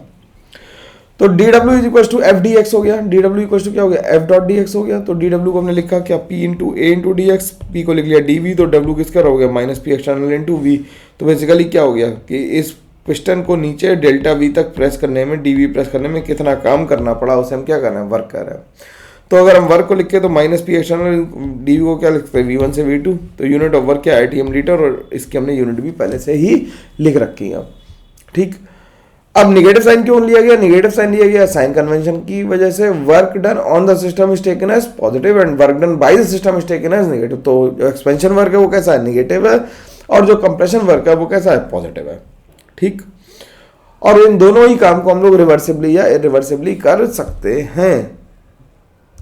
अब आगे बात करते हैं, तो PV work can be calculated by calculating area under the PV curve. PV curve का अंडर का एरिया हम निकाल लेंगे, तो हम क्या करेंगे, हम उससे पीवी वर्क निकाल सकते हैं। अब comparison of work in irreversible और रिवर्सिबल प्रोसेस हमें एक्सपेंशन में चेक करना है कि किसमें हमें ज़्यादा काम मिलेगा, किसमें ज़्यादा काम करना पड़ेगा। तो हमें, क्योंकि अब देखो पूरी थर्मोडायनेमिक्स अब जो कर रहे हैं इसका पर्पस है इंजन को चलाना, हमारा कार का इंजन हो, बाइक का इंजन हो, हीट इंजन हो, किसी भी इंजन को चलाने का काम है। तो इंजन जब चलता है तो पिस्टन उसका काम करता है, ऐसे करके चलता रहेगा, है ना। यही होगा, पिस्टन चलेगा। जब पिस्टन चलेगा तो क्या होगा कि वर्क जनरेट होगा। तो वर्क जनरेट होगा तो किस में कैसे चलाएं पिस्टन को, रिवर्सिबल चलाएं या इरिवर्सिबल चलाएं। तो हमने क्या किया, पहले इरिवर्सिबल चलाने की कोशिश की, यानी कि हम लोग सीधे ए पॉइंट से बी पॉइंट पे पहुंचने की कोशिश की। तो हम पहले कैसे आए, हम पहले आइसोबारिकली नीचे आ गए, आइसोकोरिकली कैसे आ गए, नीचे आ गए, ठीक।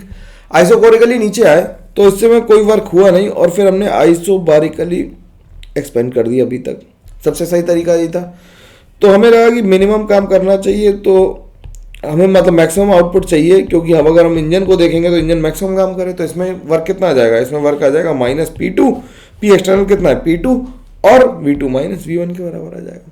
अब हमने क्या किया, देखो एक स्टेप बढ़ा दी। जब एक स्टेप बढ़ाई तो हम कहाँ से कहाँ तक आए, पहले देखना भाई, हम यहाँ से यहाँ पे आए, C तक आए। जब यहाँ से C तक आए तो इसकी जो वर्क आएगा वो ये वाला एरिया आ जाएगा। फिर हम क्या करा, हम C तक आए थे, वो हम फिर हमने क्या किया, इस पॉइंट तक आए और यहां से फिर आगे चले गए। तो अब की बार जो एरिया आया वो कितना आया, ये एरिया आया। तो टोटल एरिया आप देखो, इसमें जितना एरिया आ रहा था इसमें ये वाला एरिया ही आ रहा था, इतना तो कॉमन एरिया है। ये जो एक्स्ट्रा वर्क आया वो एक स्टेप बढ़ाने से बढ़ गया। अगर हम स्टेप और बढ़ाते जाएंगे तो हमारा एरिया क्या होगा, और बढ़ता जाएगा। तो जितना एरिया बढ़ेगा उतना क्या होगा, वर्क भी बढ़ता जाएगा। देखो जितना एरिया बढ़ेगा उतना वर्क भी बढ़ता जाएगा। तो हम क्या कहेंगे कि जब वर्क हमें मैक्सिमम आउटपुट चाहिए तो हम क्या करेंगे, वर्क को कैसा करेंगे, वर्क को हम रिवर्सिबल करेंगे, यानी कि छोटे छोटे छोटे छोटे छोटे पॉइंट इनफाइनाइट बना देंगे यहाँ पे, और वो यहाँ तक बी तक मिल जाएंगे आके, ठीक। तो हम कहेंगे कि डेल्टा डब्ल्यू रिवर्सिबल जो होगा वो हमेशा ज़्यादा आएगा, किससे, मैग्नीट्यूड में इरिवर्सिबल से ज़्यादा आएगा। यानी एक्सपेंशन अगर करना है तो हम क्या कराएं, रिवर्सिबल कराएं, इरिवर्सिबल ना कराएं। एक्सपेंशन जो हम कैसा कराएं, रिवर्सिबल कराएं, इरिवर्सिबल ना कराएं, ठीक। अब comparison of work done by the surrounding on the system. तो अगर हमें कंप्रेस करना है तो कंप्रेस हम कैसे करें, रिवर्सिबल करें या इरिवर्सिबल करें। देखो अगर हमें दोनों प्रोसेस पता लगे कि कंप्रेशन कैसे करना है और एक्सपेंशन कैसे करना, तो हम इंजन को आसानी से रन करा पाएंगे, ठीक। तो ए से बी हमने सोचा कि अगर हमें इरिवर्सिबली जाना है, ये कैसा है, इरिवर्सिबल जाना है, तो क्या करें, हम ए से ओ तक गए और फिर यहाँ आए, तो इसमें जो वर्क डन आएगा वो कितना आएगा, वो इतना वर्क आ जाएगा। जबकि अगर हम 2 स्टेप में गए तो देखो वर्क क्या आया, कम आया, थोड़ा कम हो गया ना, ये वाला पोर्शन का वर्क कम हो गया ना, इतना कम हो गया। तो अगर हम रिवर्सिबल जाएंगे तो क्या होगा, सबसे कम वर्क आएगा। तो डब्ल्यू रिवर्सिबल क्या होगा, कम हो जाएगा, इरिवर्सिबल। तो हमें पिस्टन को रिवर्सिबली एक्सपेंड करना है और रिवर्सिबली ही कंप्रेस करना है to abstract same amount of work. हमें क्या करना है, सिस्टम को रिवर्सिबली एक्सपेंड करना है और रिवर्सिबली ही कंप्रेस करना है टू अटेन मैक्सिमम आउटपुट, यानी एफिशिएंसी हम मैक्सिमम रखने के लिए, ठीक। तो अब टाइप्स ऑफ प्रोसेस हम लोगों ने पहले से पढ़ा रखे हैं, क्या, आइसोथर्मल, एडियाबैटिक, आइसोकोरिक, आइसोबारिक और साइक्लिक प्रोसेस। और ये दोनों ही रिवर्सिबल और इरिवर्सिबल दोनों तरह के हो सकते हैं, और पॉलीट्रॉपिक भी, ठीक है।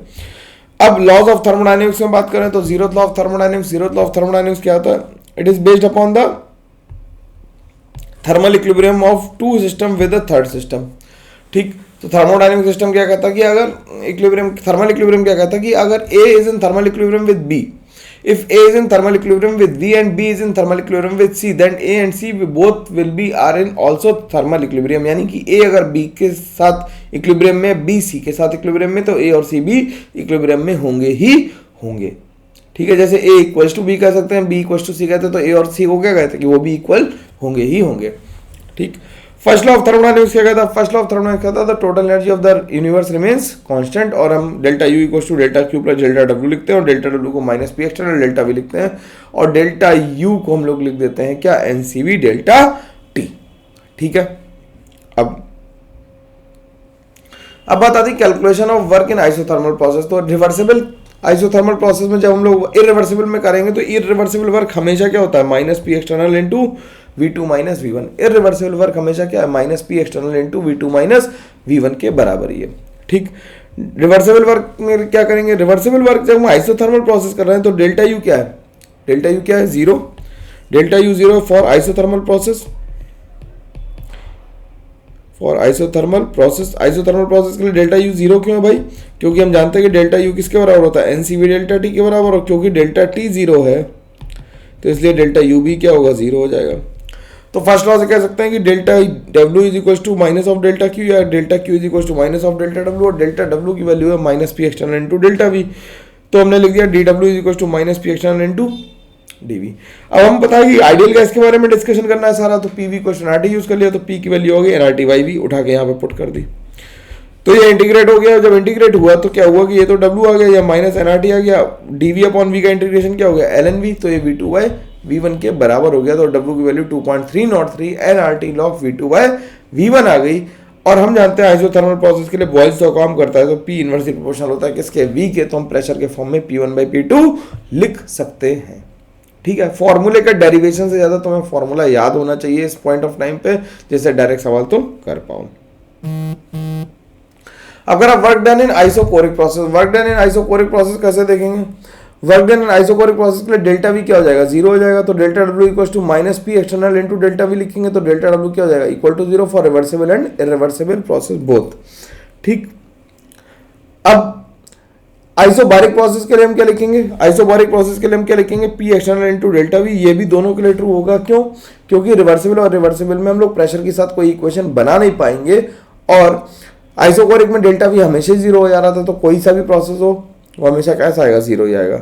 अब दूसरा जो इंपॉर्टेंट है वो क्या है? Work done in adiabatic process. Adiabatic process के लिए डेल्टा क्यू क्या है? जीरो, क्योंकि heat exchange is not allowed. Heat exchange is not allowed.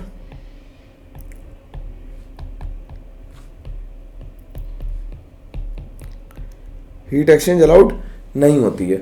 तो डेल्टा यू को हम एनसीवी डेल्टा टी लिखेंगे, तो डेल्टा डब्ल्यू किसके बराबर आ जाएगा? NCV delta T two minus T one. और रिवर्सिबल और इरिवर्सिबल दोनों के लिए ये बात ट्रू होगी।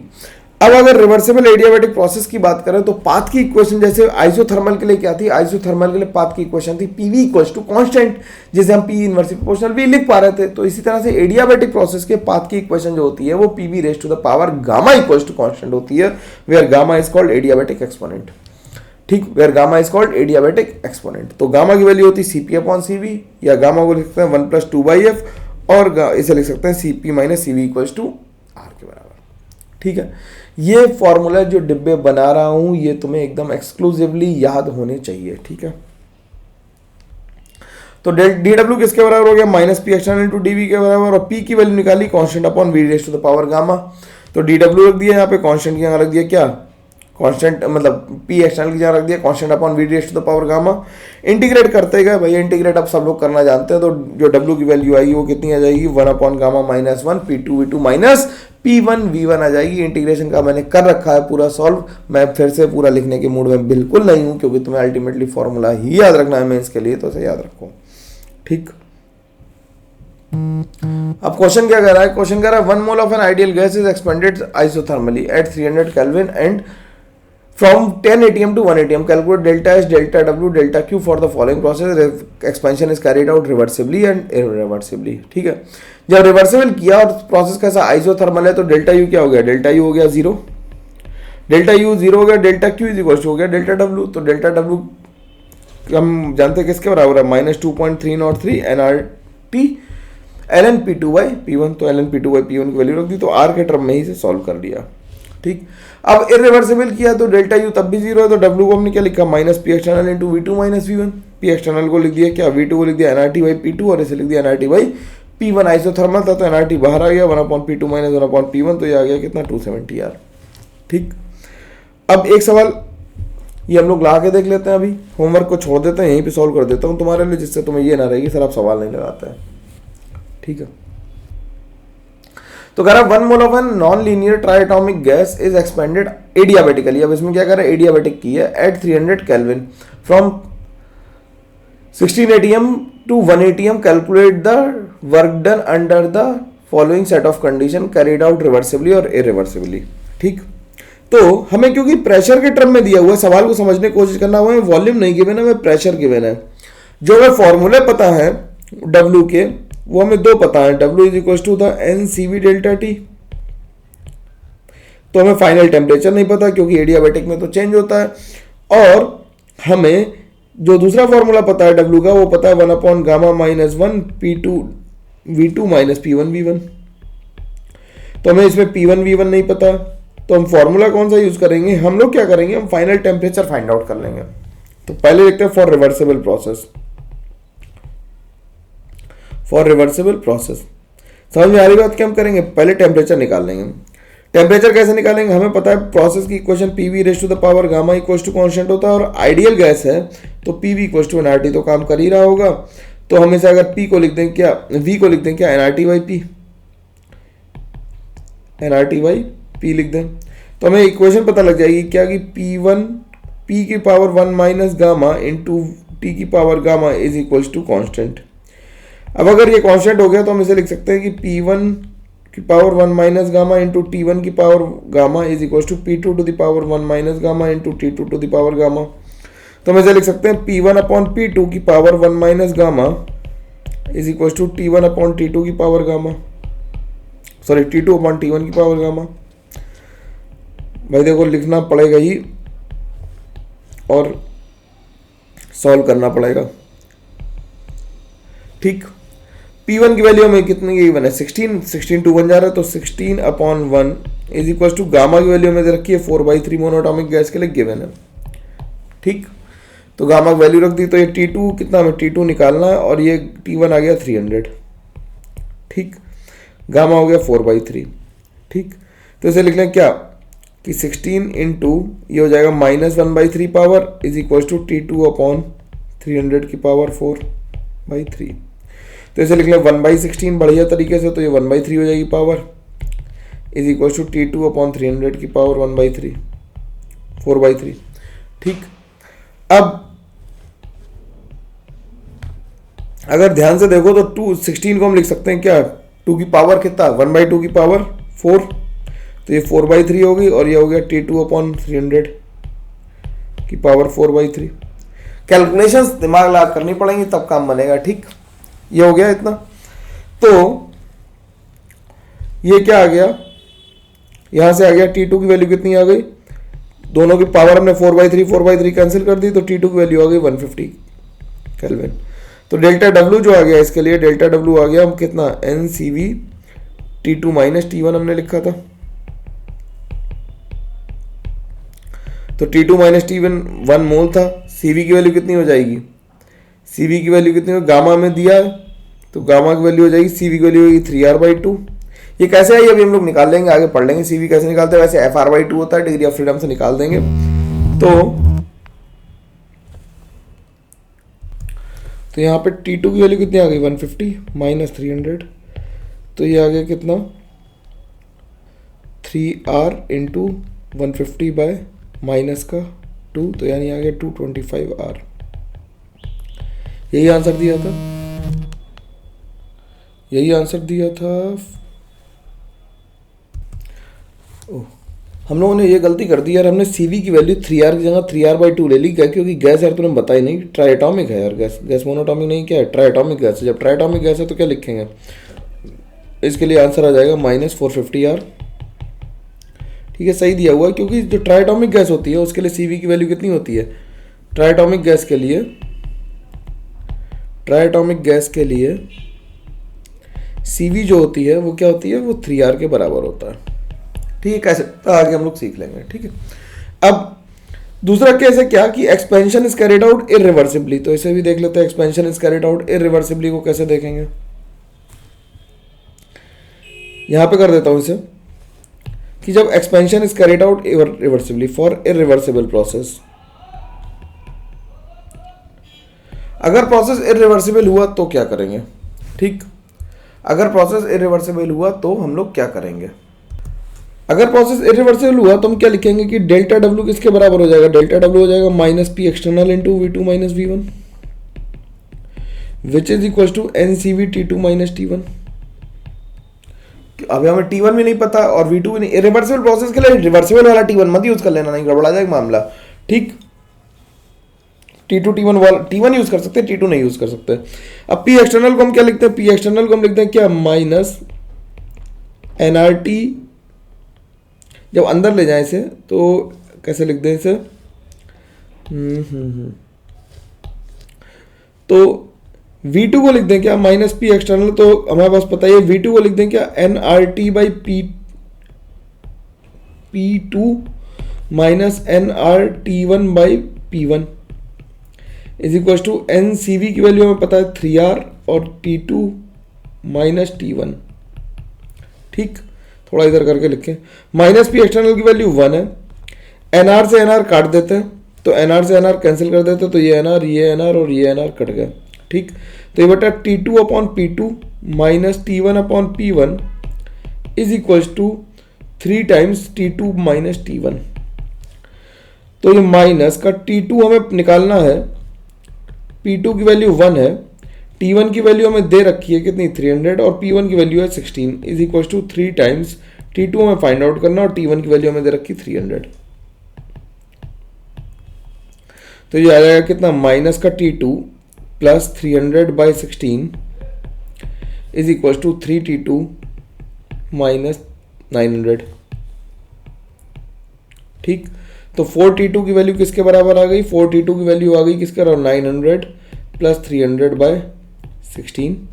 तो यहाँ से T2 की वैल्यू जब निकालोगे तो कितनी आ जाएगी, 900 डिवाइडेड बाय 4 प्लस 4 से इसे डिवाइड कर दूँ तो ये 75 बाई 16 आ जाएगा। ठीक, तो यहाँ से जब T2 की वैल्यू फाइंड आउट करोगे तो T2 की वैल्यू जो आ जाएगी वो आ जाएगी 229.69। ठीक, T2 की वैल्यू इतनी आ जाएगी, कैलकुलेट करके देख लोगे आ जाएगी, कोई दिक्कत की बात है नहीं, इसमें आसानी से आ जाएगी। तो W जब निकालोगे तो W कितना आ जाएगा, W आ जाएगा 3N की वैल्यू 1 है, 3R इंटू T2 की वैल्यू कितनी हो गई 229.69 और ये हो गया माइनस 300। तो इसे अप्रॉक्सीमेटली 70 मान ले तो 210R मान सकते हैं। ठीक, सिंपल है, तो ये 210R लिखी, 0.9 लिखी, तो वो पूरा अगर एग्जैक्ट सॉल्व करोगे तो 0.9 भी आ जानी है। ठीक, अब बात करते हैं graphical comparison between the adiabatic reversible and irreversible process. तो वो थोड़ा सा बड़ा हो रहा है यार, लेकिन करना पड़ेगा अपन को, है ना। कि अगर है for same final pressure and same work, अगर सेम फाइनल प्रेशर और सेम वर्क है तो हम क्या करें कि अगर हम प्रोसेस रिवर्सिबल करें या इरिवर्सिबल करें तो हम क्या करेंगे, अगर for extracting same amount of work, तो हमें जो रिवर्सिबल के लिए आ रहा है वर्क डन वो कितना आ रहा है, रिवर्सिबल के लिए वर्क डन इतना आ रहा है। देखना भाई ध्यान से, रिवर्सिबल के लिए एरिया अंडर द कर्व यही आ रहा है वर्क डन। अब इरिवर्सिबल आए तो हम क्या करा, इरिवर्सिबल हमने यहां से यहां तक उतरा है इरिवर्सिबली और फिर यहां से यहां तक आगे चले। अगर हमें सेम अमाउंट ऑफ वर्क चलना तो देखो ये तो कॉमन हो गया, इस वर्क को कंपनसेट करने के लिए हमें थोड़ा और आगे एक्सपेंड करना पड़ेगा जिससे कि हम same amount of work extract कर पाए। ठीक, तो कौन कौन से इक्वल है एरिया, ये वाला एरिया और ये वाला एरिया कैसा होगा, सेम होगा। तो हमें क्या करना पड़ेगा, हमें ज्यादा एक्सपेंड करना पड़ेगा किसमें, इरिवर्सिबल प्रोसेस में, जब हम एडियाबैटिक एक्सपेंशन कर रहे हैं। ठीक, जब हम एडियाबैटिक एक्सपेंशन कर रहे हैं तो क्यों, देखो रिवर्सिबल और रिवर्सिबल में जो कॉमन वर्क आ गया वो हमने क्रॉस कर दिया, लेकिन जितना ऊपर वर्क बचा था उतना हमें सेम अमाउंट ऑफ वर्क करना पड़ेगा आगे। कंप्रेशन में क्या होगा, कंप्रेशन में जो वर्क डन आ रहा था, देखो रिवर्सिबल कंप्रेशन में कितना आ रहा था, रिवर्सिबल कंप्रेशन में कितना आ रहा था वर्क, ये आ रहा था एरिया अंडर द कर्व, ये एरिया अंडर द कर्व आ रहा था। अब अगर हम रिवर्सिबल कंप्रेशन करेंगे तो हम कहाँ चले जाएंगे, यहाँ से ऊपर जाएंगे। और अगर तुमने गलती से ये काम कर लिया कि तुम यहां तक आ गए पूरा बी तक वापस, तो ये बहुत सारा वर्क आ जाएगा, इक्वल तो नहीं आएगा। तो हमें क्या करना है, अब हमें कंपनसेटरी वर्क करना है, तो हम कुछ कम वॉल्यूम तक कंप्रेस करेंगे जिससे कि ये वर्क तो कॉमन में आ जाए और ये वर्क जो है वो किसके बराबर हो जाए, वो इसके बराबर हो जाए। ठीक, इनका एरिया कैसा होना चाहिए, सेम होना चाहिए, हम वहां तक कंप्रेस करेंगे। तो वी रिवर्सिबल कैसा होना चाहिए, ग्रेटर देन वी रिवर्सिबल आना चाहिए दोनों ही केस में, लेकिन एक में ज्यादा एक्सपेंड करना पड़ रहा है और एक में कम कंप्रेस करना पड़ रहा है। ठीक, अब comparison between isothermal and adiabatic process करना है। कंपैरिजन बिटवीन आइसोथर्मल और एडियाबैटिक प्रोसेस में हम पहला केस ले लेते हैं, फॉर सेम फाइनल प्रेशर। अगर हमें सेम फाइनल प्रेशर तक जाना है तो आइसोथर्मल प्रोसेस की इक्वेशन क्या होती है, PV raise to the power 1 is equal to constant, और एडियाबैटिक प्रोसेस की इक्वेशन होती है PV raise to the power gamma. तो गामा क्या है, गामा ग्रेटर देन 1 है, तो पीवी क्या है, कांस्टेंट। तो D PV is equal to D constant लिखते हैं, तो पी डीवी किसके बराबर हो जाएगा, minus of DP by D किसके बराबर हो जाएगा, माइनस वी के बराबर, और PV raise to the power gamma को करेंगे, समझ नहीं आ रहा ना, चलो ठीक, फिर से PV raise to the power gamma isothermal process था, हमने इसका स्लोप निकाल लिया तो आ गया माइनस पी अपॉन वी, ठीक है, स्लोप तो निकाल लेते डिफरेंशिएशन करके। PV raise to the power gamma के लिए भी हमने स्लोप निकाला तो वो आ गया कितना, gamma times minus P upon V, gamma times minus P upon V आया तो गामा मतलब गामा ग्रेटर देन 1 था, तो स्लोप किसका ज्यादा निगेटिव है, एडियाबैटिक का ज्यादा निगेटिव है। तो ऑब्वियस बात है कि अगर हमें इसमें दोनों में जज करना हो कि कौन सा एडियाबैटिक है कौन सा आइसोथर्मल, तो क्या करो, यहाँ पे खुद बैठ जाओ और स्लाइड करके देखो किससे जल्दी उतरोगे, जिस कर्व से जल्दी उतर आओगे उसका स्लोप ज्यादा, यानी कि नीचे वाला क्या हो जाएगा एडियाबैटिक और ऊपर वाला क्या हो जाएगा आइसोथर्मल, ठीक। अब सेम फाइनल प्रेशर तक जाना है, सेम फाइनल प्रेशर तक एडियाबैटिक प्रेशर क्या आ जाएगा, एडियाबैटिक वॉल्यूम क्या आएगा, कम आएगा, और आइसोथर्मल क्या आएगा, ज्यादा आएगा। और टेम्परेचर आइसोथर्मल में तो कांस्टेंट रहेगा, एक्सपेंशन में आइसोथर्मल में टेम्परेचर क्या होगा, एक्सपेंशन में आइसोथर्मल में टेम्परेचर रहेगा कांस्टेंट, लेकिन एडियाबैटिक में टेम्परेचर क्या होगा, कम हो जाएगा, तो एडियाबैटिक टेम्परेचर कम आएगा आइसोथर्मल से। तो लिखो when expansion is taking place same initial pressure then the lower curve will always be adiabatic and upper will be always isothermal if we are starting from the same point। और लिख देते हैं इसके आगे तुम्हें कंफ्यूजन ना हो, if we starting from the same point, if we are starting from the same point।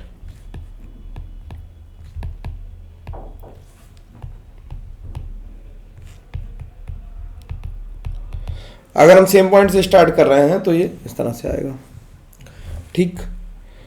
अगला फॉर कंप्रेशन, अगर हम देखें कंप्रेशन में देखो स्लोप जिसका ज्यादा होगा उस पर चढ़ना मुश्किल कम होगा, तो अगर यहाँ से चढ़ाई शुरू करोगे तो किस पे चढ़ना मुश्किल है, एडियाबैटिक पे चढ़ना मुश्किल होगा, आइसोथर्मल पे रिलेटिवली इजी होगा, तो एक तरफ से उतरना आसान और चढ़ना मुश्किल, तो इसके लिए भी हमने वी आइसोथर्मल और वी एडियाबैटिक के लिए वैल्यू लिख दी। अगर सेम फाइनल प्रेशर तक ले जा रहे हैं तो सेम फाइनल प्रेशर से तो हम ये पता है क्या, सेम फाइनल वॉल्यूम तक ले जा रहे हैं तो क्या कहेंगे हम, सेम वॉल्यूम तक ले जा रहे हैं तो ऊपर वाला कर्व आइसोथर्मल और नीचे वाला कैसा है एडियाबैटिक, सिंपल बात है। कंप्रेशन कर रहे हैं तो फिर से ऊपर चढ़ना जिसमें मुश्किल है वो क्या है एडियाबैटिक, तो जब कंप्रेशन हो रहा होगा तो ऊपर वाला हमेशा एडियाबैटिक और जब एक्सपेंशन हो रहा है तो नीचे वाला हमेशा एडियाबैटिक, ठीक। अब कंप्रेशन कन्वर्जन ऑफ ग्राफ्स कर रहे हैं, तो हमने मान लिया कि हमारे पास ये एक पीवी कर्व दिया हुआ है, पीवी कर्व में हमें दे रखा है यहाँ पे कि 1 2 3 4 हमें नंबर दे रखे हैं कि 1 2 3 4 नंबर है, इसमें ये घूम रहा है जिसमें 2 आइसोकोरिक पाथ हैं और 2 कैसे आइसोबारिक पाथ हैं।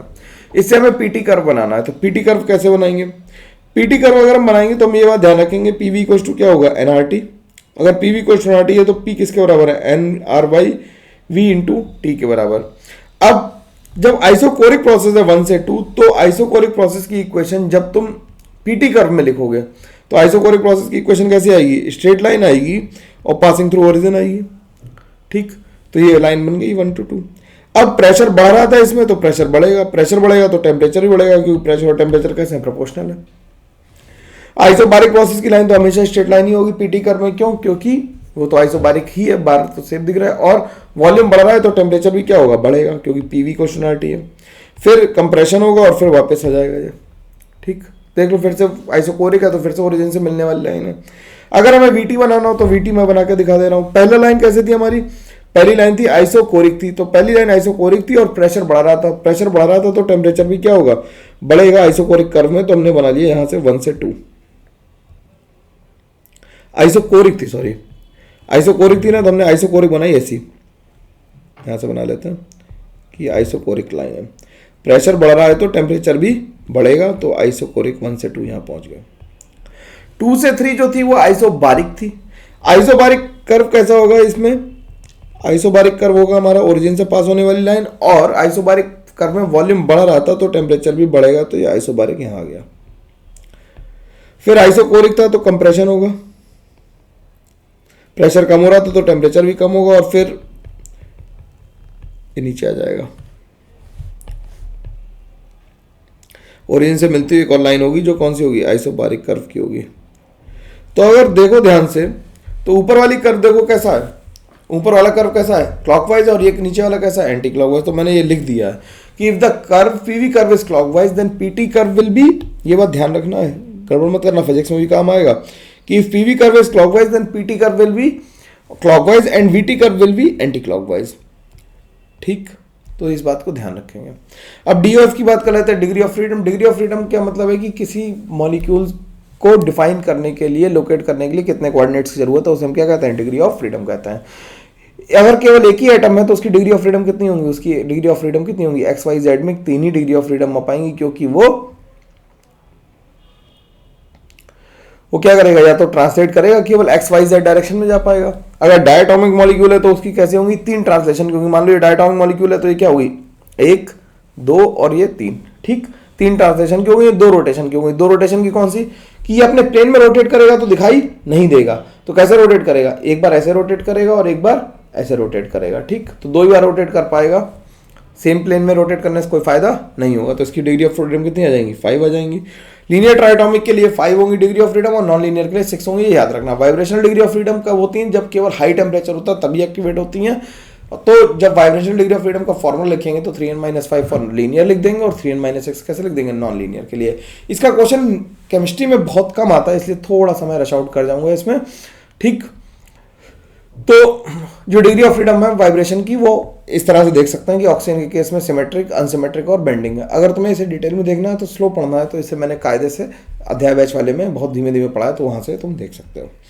अब Cp/1 Cv गामा होता है, FR/2 होती है डिग्री ऑफ फ्रीडम। अगर हमने non linear triatomic, non linear के लिए कितनी हो जाएगी, 6, तो FR/2 मतलब 6/6R/2, 6R/2 का मतलब कितना आ जाएगा, 3R, ठीक। कैलकुलेशन ऑफ गामा मिक्सचर कैसे निकालेंगे, N1Cp1 plus N2Cp2 plus N3Cp3 upon Cv1 plus Cv2, N1Cv1 plus N2Cv2 plus इस तरह से निकालेंगे।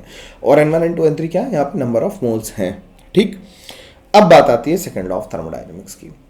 सेकंड लॉ ऑफ थर्मोडायनेमिक्स क्या कहता है, the essence of first law that all physical and chemical processes takes place in such a manner that the total energy of the universe remains constant। ये तो बात ठीक है, लेकिन ऐसा ऑब्जर्व किया गया कि कुछ प्रोसेस ऐसे होते हैं जिनकी स्पॉन्टेनिटी होती है, जिनमें मतलब वो अपने आप होते हैं, उनका डायरेक्शन ऑफ फ्लो फिक्स होता है। अगर सारे प्रोसेस में एनर्जी कंजर्व थी तो आगे से पीछे जाने से या पीछे से आगे जाने से कोई एनर्जी का लॉस नहीं होना चाहिए, लेकिन ऐसा पाया नहीं गया। जैसे तुम्हें याद रखना मुश्किल है, भूलना तो बहुत आसान है ना। तो स्टेटमेंट ऑफ सेकंड लॉ क्या कहता है, स्टेटमेंट ऑफ सेकंड लॉ कहता है no process possible whose sole result is the transfer of heat from a body at a lower temperature to a body of higher temperature. कोई ऐसा process नहीं हो सकता जिसमें लोअर टेम्परेचर से higher temperature पर एनर्जी को ट्रांसफर किया जा सकता है विदाउट एनी एक्सटर्नल सोर्स। जैसे तुम्हें अगर रेफ्रिजरेटर याद आ रहा हो तो रेफ्रिजरेटर में जो एक्सटर्नल एजेंट होता है वो क्या होता है, वो कंप्रेसर होता है। कंप्रेसर की वजह से जो होता है कोल्ड से हॉट की तरफ चलना शुरू हो जाती है रिएक्शन, ठीक। केल्विन क्या कहता है कि no process possible in which sole result is the absorption of heat from a reservoir and its complete conversion into work. मतलब कि हीट को वर्क में कंप्लीट, मतलब हीट को कंप्लीटली वर्क में या वर्क को कंप्लीटली हीट में कन्वर्ट नहीं किया जा सकता है, उसमें कुछ ना कुछ एनर्जी वेस्ट होगी ही होगी। तो ऐसे रिजर्वायर मतलब सोर्स ऑफ ले लिया हमने एनर्जी, तो वो 2 पार्ट में डिवाइड हो जाएगी, एक सिंक में चली जाएगी और एक वर्क में। सिंक का मतलब वेस्ट है। अब जो हमें बात करनी है वो सिंक में जो एनर्जी गई उसी के बारे में बात करनी है। देखो अगर ऐसा होता कि सारी की सारी एनर्जी वर्क में कन्वर्ट हो जाती और सारी वर्क एनर्जी में कन्वर्ट हो जाता तो हमारा पढ़ाया हुआ तुम्हें एक बार में पूरा समझ में आता 100%, वो कि पॉसिबल नहीं है। तो एफिशिएंसी या एक्यूरेसी या हमारी एक्यूरेसी भी 100% नहीं है। तो यही कार्नोट इंजन में पढ़ाया था, लेकिन कार्नोट क्योंकि सिलेबस सेट गया इसलिए मैंने भी अब नहीं लिया उसे, ठीक। तो एंट्रोपी क्या होती है, एंट्रोपी थर्मोडायनेमिक प्रॉपर्टी है जो क्या बताती है, unavailable energy for doing useful work. जो ऐसी एनर्जी जो यूजफुल वर्क करने के लिए अवेलेबल है ही नहीं, वो तो सिंक में चली गई, वो तो अवेलेबल है ही नहीं। तो ऐसी एनर्जी जो यूजफुल वर्क करने के लिए अनअवेलेबल है उसे हम क्या कहते हैं, उसे हम कहते हैं एंट्रोपी। तो ds is equal to dq reversible by t लिखते हैं। The value of entropy of a system और atoms in a thermodynamic system क्या बताती है, मेजरमेंट ऑफ डिसऑर्डरनेस करती है, अरेंजमेंट ऑफ पार्टिकल्स के में जो डिसऑर्डर है उसे एक्सप्लेन करने के काम आती है। तो entropy is the measure of randomness, greater the entropy greater will be the randomness, ठीक। और prediction of sine of delta S कैसे निकालेंगे, तो चेंज इन एंट्रोपी। देखो इसका सवाल बहुत मुश्किल नहीं आता है, सिंपल सिंपल क्वेश्चन आते हैं एंट्रोपी के, करे जा सकता है। अभी हम लोग जो एक एक्सक्लूसिव बात करने वाले हैं उसके बारे में बताएंगे, लाइव भी आने वाला हूँ मैं, ठीक है। धीरे धीरे चीज़ें आ रही हैं अमेजन से, तो मंगा रहा हूँ धीरे धीरे यार, सब सेटअप तैयार कर रहा हूँ, है ना। प्रॉमिस था वो पूरा बिल्कुल करूँगा, है ना। Change in entropy with change in temperature at constant volume. अब देखो कांस्टेंट वॉल्यूम में तो टेम्परेचर बढ़ाओगे तो काइनेटिक एनर्जी बढ़ेगी, काइनेटिक एनर्जी बढ़ेगी तो रैंडमनेस बढ़ेगी, रैंडमनेस बढ़ेगी तो एंट्रोपी भी बढ़ जाएगी। Change in entropy with volume at constant temperature, तो वॉल्यूम जितना ज्यादा हो उतना फैलाव ज्यादा हो, गैस पार्टिकल्स को ज्यादा स्पेस मिल जाएगा तो रैंडमनेस उतनी ज्यादा होगी। फेज चेंज के लिए बात करें तो सॉलिड लिक्विड गैस के लिए गैस की रैंडमनेस सबसे ज्यादा होगी, सॉलिड की रैंडमनेस सबसे कम होगी क्योंकि वो इंटैक्ट है और वो फ्री है। केमिकल रिएक्शन में एंट्रोपी चेंज कैसे देखेंगे, ये यहाँ से जरूरी बात है कि entropy change for chemical reaction involving solid and liquid तो बहुत कम होती है। जैसे ग्रेफाइट की एंट्रोपी ज्यादा होती है डायमंड से, क्योंकि ग्रेफाइट के बीच में क्या होती है, स्लिपरी लेयर्स होती हैं। ठीक, रिएक्शंस इन्वॉल्विंग गैसेस में अगर delta N G greater than zero है तो एंट्रोपी ग्रेटर देन जीरो होगी, लेस देन जीरो है तो लेस देन जीरो होगी, और इक्वल टू जीरो है तो नॉट इक्वल टू जीरो होगी। ये ध्यान रखना, delta N G greater than zero है तो एंट्रोपी ग्रेटर देन जीरो है, लेस देन जीरो है तो less than zero. Delta N G याद आ रहा, number of gases moles of product minus number of moles of reactant की बात हो रही है। तो डेल्टा एन जी कितना है, जीरो, तो ये नॉन जीरो है। अब ये नॉन जीरो ऐसा क्यों हो गया, तो as atomicity increases randomness increases और डेल्टा एस इंक्रीज कर जाएगा। मतलब NO2 और NO में NO2 की ज्यादा होगी, CH4 और C2H6 में C2H6 की ज्यादा होगी। अगर एटॉमिसिटी भी सेम हो जाए तो एंट्रोपी उसकी ज्यादा होगी जिसका मोलर मास ज्यादा होगा। एटॉमिसिटी भी अगर सेम हो जाए तो मोलर मास जिसका ज्यादा है उसकी क्या होगी, एंट्रोपी ज्यादा होगी। In an irreversible process, the entropy of the universe increases, but it remains constant for reversible process. Reversible process में entropy change नहीं होती क्योंकि हम बिल्कुल भी सिस्टम और सराउंडिंग को डिस्टर्ब नहीं कर रहे थे, सिस्टम और सराउंडिंग को डिस्टर्ब हमने नहीं किया था। ठीक, तो in general delta system plus delta surrounding is greater than और equal to zero for any process. ये बात हम कह सकते हैं। Change in entropy for an system अगर हमें निकालना हो, फॉर अ सिस्टम अगर हमें change in entropy for a system निकालना हो तो हम निकाल सकते हैं कैसे, ds को क्या लिख देंगे, dq reversible by t। First law of thermodynamics से हम क्या निकाल लेंगे, dq की वैल्यू निकाल ली, dq की वैल्यू कितनी आ गई, du by du plus pdv। इसे उठा के पुट कर दिया यहाँ पे, t से डिवाइड किया तो du बाई t अलग हो गया और pt बाई p अलग हो गया। इंटीग्रेट कर दिया तो ncv dt की वैल्यू, du की वैल्यू क्या लिख लिया, ncv dt, और pt को लिख लिया nr बाई v। ठीक, तो डेल्टा एस की वैल्यू आ गई NCV ln T2 by T1। ये बहुत इंपॉर्टेंट है, इसके सवाल कई बार आए हैं तो इस फॉर्मूले को जरूर याद रखेंगे। क्या कि delta S equal to NCV ln T2 by T1 plus NR ln V2 by V1। Log में लिखना चाहो तो लॉग में भी लिख सकते हैं, लेकिन ln लॉग में तो कन्वर्ट कर ही लेंगे यार, है ना। और डेल्टा एस की वैल्यू हम क्या लिखेंगे, NCP ln T2 by T1। अगर हम प्रेशर के फॉर्म में निकालेंगे तो P1 बाई P2 लिखना पड़ेगा, क्योंकि टेम्परेचर और प्रेशर कैसे है, टेम्परेचर और वॉल्यूम कैसे है, इनवर्सली प्रोपोर्शनल है। अगर हम आइसोथर्मल प्रोसेस की बात करेंगे तो T2 is equal to T1 हो जाएगा, तो डेल्टा T क्या आ जाएगा, जीरो। तो ln T2 बाई T1 की वैल्यू कितनी आ जाएगी, जीरो। तो डेल्टा सिस्टम किसके बराबर हो जाएगा, NR ln V2 by V1। Reversible और इरिवर्सिबल दोनों के लिए सिस्टम की एंट्रोपी सेम होती है। सराउंडिंग के लिए डेल्टा सिस्टम किसके बराबर होता है, डेल्टा सराउंडिंग के नेगेटिव के बराबर होता है फॉर रिवर्सिबल प्रोसेस, और इरिवर्सिबल प्रोसेस के लिए delta Q surrounding by T के बराबर होता है। आइसोकोरिक प्रोसेस के लिए V1 अपॉन V2 की वैल्यू कितनी हो जाएगी, 1। तो ln V1 बाई V2 कितना हो जाएगा, 0। तो डेल्टा सिस्टम और सराउंडिंग सिस्टम हो जाएगा NCV ln T2 by T1 for reversible and irreversible process both. उसी फॉर्मूले में बार बार पुट करते जा रहे हैं, नथिंग एल्स। ठीक, और डेल्टा सराउंडिंग किसके बराबर हो जाएगा, माइनस डेल्टा सिस्टम के बराबर हो जाएगा for reversible process. For irreversible process क्या हो जाएगा, Q सराउंडिंग बाय T। इसी तरह से आइसोबारिक प्रोसेस के लिए निकालेंगे तो P1 बाई P2 क्या हो जाएगा, 0। तो ये किसके बराबर हो जाएगा, delta system NCP ln T2 by T1 for reversible and irreversible both. And for surrounding के केस में क्या करेंगे, डेल्टा एस सिस्टम के बराबर हो जाएगा minus delta S system minus के बराबर हो जाएगा किसके, सराउंडिंग के बराबर। तो इसे हम क्या कहेंगे, रिवर्सिबल प्रोसेस के लिए Q सराउंडिंग बाई T हो जाएगा इरिवर्सिबल प्रोसेस के लिए। For adiabatic process delta Q क्या हो जाएगा, 0। तो DS क्या होगी, 0 नहीं होगी सिस्टम के लिए। और रिवर्सिबल प्रोसेस के लिए क्या होगा, सिस्टम और सराउंडिंग के लिए डेल्टा एस की वैल्यू 0 आएगी। लेकिन अगर हम इरिवर्सिबल प्रोसेस के लिए बात कर रहे हैं तो सिस्टम की एंट्रोपी आएगी, वो किसके बराबर आ जाएगी, NCV ln T2 by T1 plus NR ln V2 by V1 के बराबर आ जाएगी। और डेल्टा सराउंडिंग किसके बराबर आ जाएगा, Q सराउंडिंग बाई T, यानी कि इरिवर्सिबल प्रोसेस के लिए। अब entropy change for chemical reaction की बात करें तो एंट्रोपी चेंज केमिकल रिएक्शन कैसे निकालते हैं, delta S of product minus delta S of reactant. बिल्कुल वैसे ही निकालेंगे जैसा इंथैल्पी के लिए कर रहे थे, वैसा ही एंट्रोपी के लिए भी करेंगे। ठीक, तो delta S T2 minus delta S T1 is equal to delta CP of reaction ln T2 by T1। और डेल्टा एस प्रेशर के फॉर्म में निकालेंगे, एट डिफरेंट प्रेशर अगर निकालना हो SP2 माइनस SP1 निकालना हो तो delta NGR ln P1 by P2। ऐसे डेल्टा एच ऑफ रिएक्शन अगर हमें निकालना हो, delta H reaction T2 minus T1 किसका होगा, delta H CP of reaction T2 minus T1। ठीक, अब graph between change in entropy versus temperature अगर हम बात करें तो हमने क्या किया, हमारे पास सॉलिड था, सॉलिड को हमने हीट किया तो एंट्रोपी बढ़ा ली थी। एक पर्टिकुलर पॉइंट आएगा जहां पे क्या होगा, सॉलिड और लिक्विड के बीच में इक्विलिब्रियम आ जाएगा।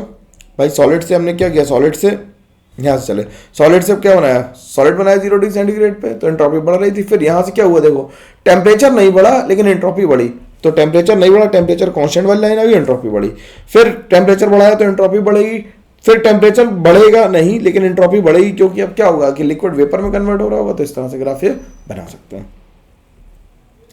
Change in entropy of general systems की बॉइलिंग ऑफ एग के केस में क्या होगा, रॉ एग और बॉइल्ड एग में किसकी एंट्रोपी ज्यादा होगी, बॉइल्ड एग की एंट्रोपी ज्यादा होगी। एक्सप्लेनेशन मैं दे रहा हूं तो एक्सप्लेन करने की जरूरत नहीं है।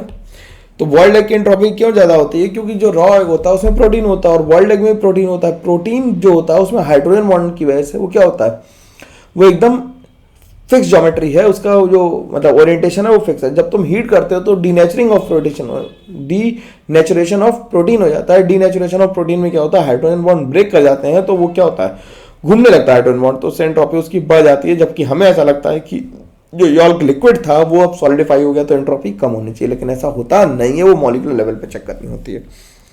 Entropy of graphite is more than diamond. Third law of thermodynamics क्या कहता है, at absolute zero the entropy of a perfectly crystalline substance is taken as zero. हम लोग मान लेते हैं कि अगर कोई भी टेम्परेचर नहीं है तो उस टाइम पे सारे मोशन सीज आउट हो गए होंगे और एंट्रोपी का कोई मतलब नहीं रह जाएगा। तो delta S T minus S zero is equal to Q reversible by T से निकाल लेंगे। अब गिब्स फ्री एनर्जी क्या है, Gibbs free energy is the criteria for spontaneity. इसे बहुत डिटेल में नहीं करना है, केवल हमें फॉर्मूले याद रखने हैं और उन फॉर्मूले से हम सवाल लगा ले जाएंगे। ठीक, Gibbs free energy is a thermodynamic system is a thermodynamic potential that measures the useful work. Entropy क्या थी, अनअवेलेबल वर्क थी। ठीक, और ये क्या है, यूजफुल वर्क है। Obtainable from a system at constant temperature and pressure. Constant temperature और प्रेशर पे जो यूजफुल वर्क मिल रहा है उसे हम क्या कहेंगे, गिब्स फ्री एनर्जी कहेंगे। ठीक, जो गिब्स फ्री एनर्जी है वो बेसिकली नॉन मैकेनिकल वर्क है। कैसा मैकेनिकल वर्क है, नॉन मैकेनिकल वर्क है। तो डेल्टा जी को हम क्या लिखेंगे, delta G is a function of temperature and pressure which is equal to minus H minus T D S, H minus T S. फिर जी को लिख लेंगे, एच को क्या लिखना है, U plus P V minus T S. तो D G को लिख लिया U plus P V, D P V plus V minus T D S और एच डी टी। तो देखो ये क्या हुआ, टी डी एस तो क्या हो जाएगा क्यू और u प्लस पी वी क्या हो गया q, तो ये q से q कट गया तो dg की वैल्यू होगी v dp minus H D T. अगर कांस्टेंट टेम्परेचर लें तो dg बाई dp यानी Gibbs free energy at constant pressure, dg by dp का मतलब है कि change in Gibbs energy with change in pressure at constant temperature is equal to volume. और अगर dg by dt at constant हम p लिख दें तो माइनस एस के बराबर आ जाएगा। ठीक, ठीक है। अब आइडियल गैस के लिए क्या होता है, पीवी क्वेश्चन आरटी होता है, तो डी किसके बराबर हो जाएगा, एनआरटी बाई पी के बराबर हो जाएगा। तो डेल्टा जी की वैल्यू आ जाएगी NRT by NRT L N P two by P one. और इन जनरल हम जो मोस्ट इंपॉर्टेंट रिएक्शन है वो इक्वेशन है वो क्या है, मोस्ट इंपॉर्टेंट इक्वेशन है delta G is equal to delta H minus T delta H. और क्राइटेरिया फॉर स्पॉन्टेनिटी क्या होता है कि डेल्टा जी एब्सोल्यूट क्राइटेरिया है। कैसा है, एब्सोल्यूट क्राइटेरिया है। ठीक, एब्सोल्यूट क्राइटेरिया क्या है, delta G is less than zero for spontaneous process, greater than zero non spontaneous process, और delta G equal to zero पे क्या जाता है, इक्विलिब्रियम आ जाता है। इन जनरल हम क्या लिखते हैं कि delta G is equal to लिखते हैं delta G not plus R T L N Q. Delta G equilibrium पे क्या होता है जीरो, तो डेल्टा जी नॉट की value minus R T L N K P के बराबर आ जाती है। और delta H not minus delta T S not is equal to minus R T L N K P बराबर हो जाता है। तो एल एन के पी किसके बराबर हो गया, delta H minus delta H not upon R T plus delta S upon R. और अगर हम मान लें कि जो डेल्टा एच और डेल्टा एस है वो इंडिपेंडेंट है टेम्परेचर से, तो हम ये कह सकते हैं कि L N K equilibrium by K equilibrium one by K equilibrium two is equals to delta H not upon R one upon T one minus one upon T two. ये वांट ऑफ इक्वेशन है और इसके ये graph बने हुए हैं। इतनी ही बात पढ़ानी थी। थर्मोडायनेमिक्स में लगभग 90 मिनट में हम लोगों ने पूरा किया थर्मोडायनेमिक्स यार। ठीक है, थोड़ा सा आखिरी का तेज इसलिए क्योंकि उसमें जो इंपॉर्टेंट बात है वो फॉर्मूला है, वो रश आउट नहीं हुआ है बिल्कुल भी, है ना। बिल्कुल ये मत सोचना कि रश आउट हुआ है, बस उन्हें तुम्हें अगर धीमे पढ़ना है तो लेक्चर देख लेना, लास्ट वाला थर्मोडायनेमिक्स का 5 नंबर देख लेना, तसल्ली समझ में आ जाएगी बात। लेकिन यहाँ पे हमें केवल फॉर्मूले पे ध्यान देना था और उन्होंने फॉर्मूले बता दिए। चलो हम लोग मिलते हैं जल्दी ही, लाइव भी मिलेंगे और अगला चैप्टर हम लोग एटॉमिक स्ट्रक्चर करने वाले हैं, तो be prepared for that. Thank you very much, take care, bye bye. Share like subscribe करते रहना है, बहुत दूर चलना है अभी तुम लोगों को, ठीक है ना। चलो okay, bye bye, take care.